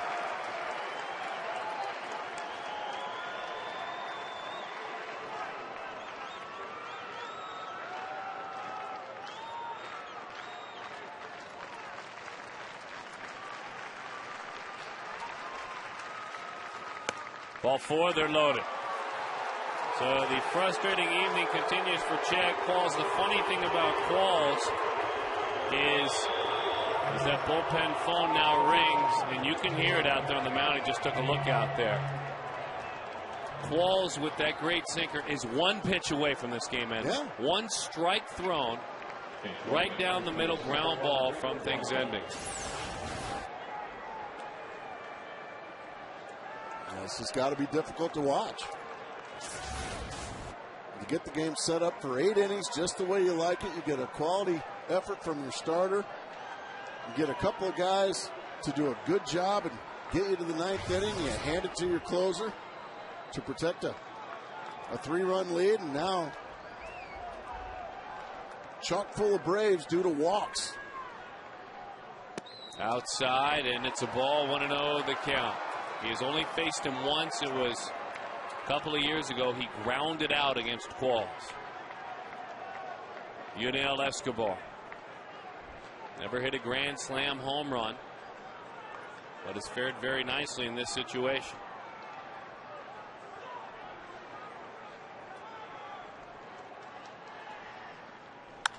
Bouncing ball. There is your ball game. One pitch away from getting out of it. Qualls was all over the place tonight with that great sinker. You know, if you find the strike zone, you can do it. Tears that hat off his head as if to say, goodness, I didn't need to make it that hard. But you know what? Again, when you've lost 10 in a row and you start to rebuild, a win is a win is a win, Gracie. That good sinker ended the game. You said it, and we say it all the time with Qualls. He's always one pitch away from getting 2 outs, and you can see, you know, the bottom line is you're paid to save baseball games. He earned his pay today.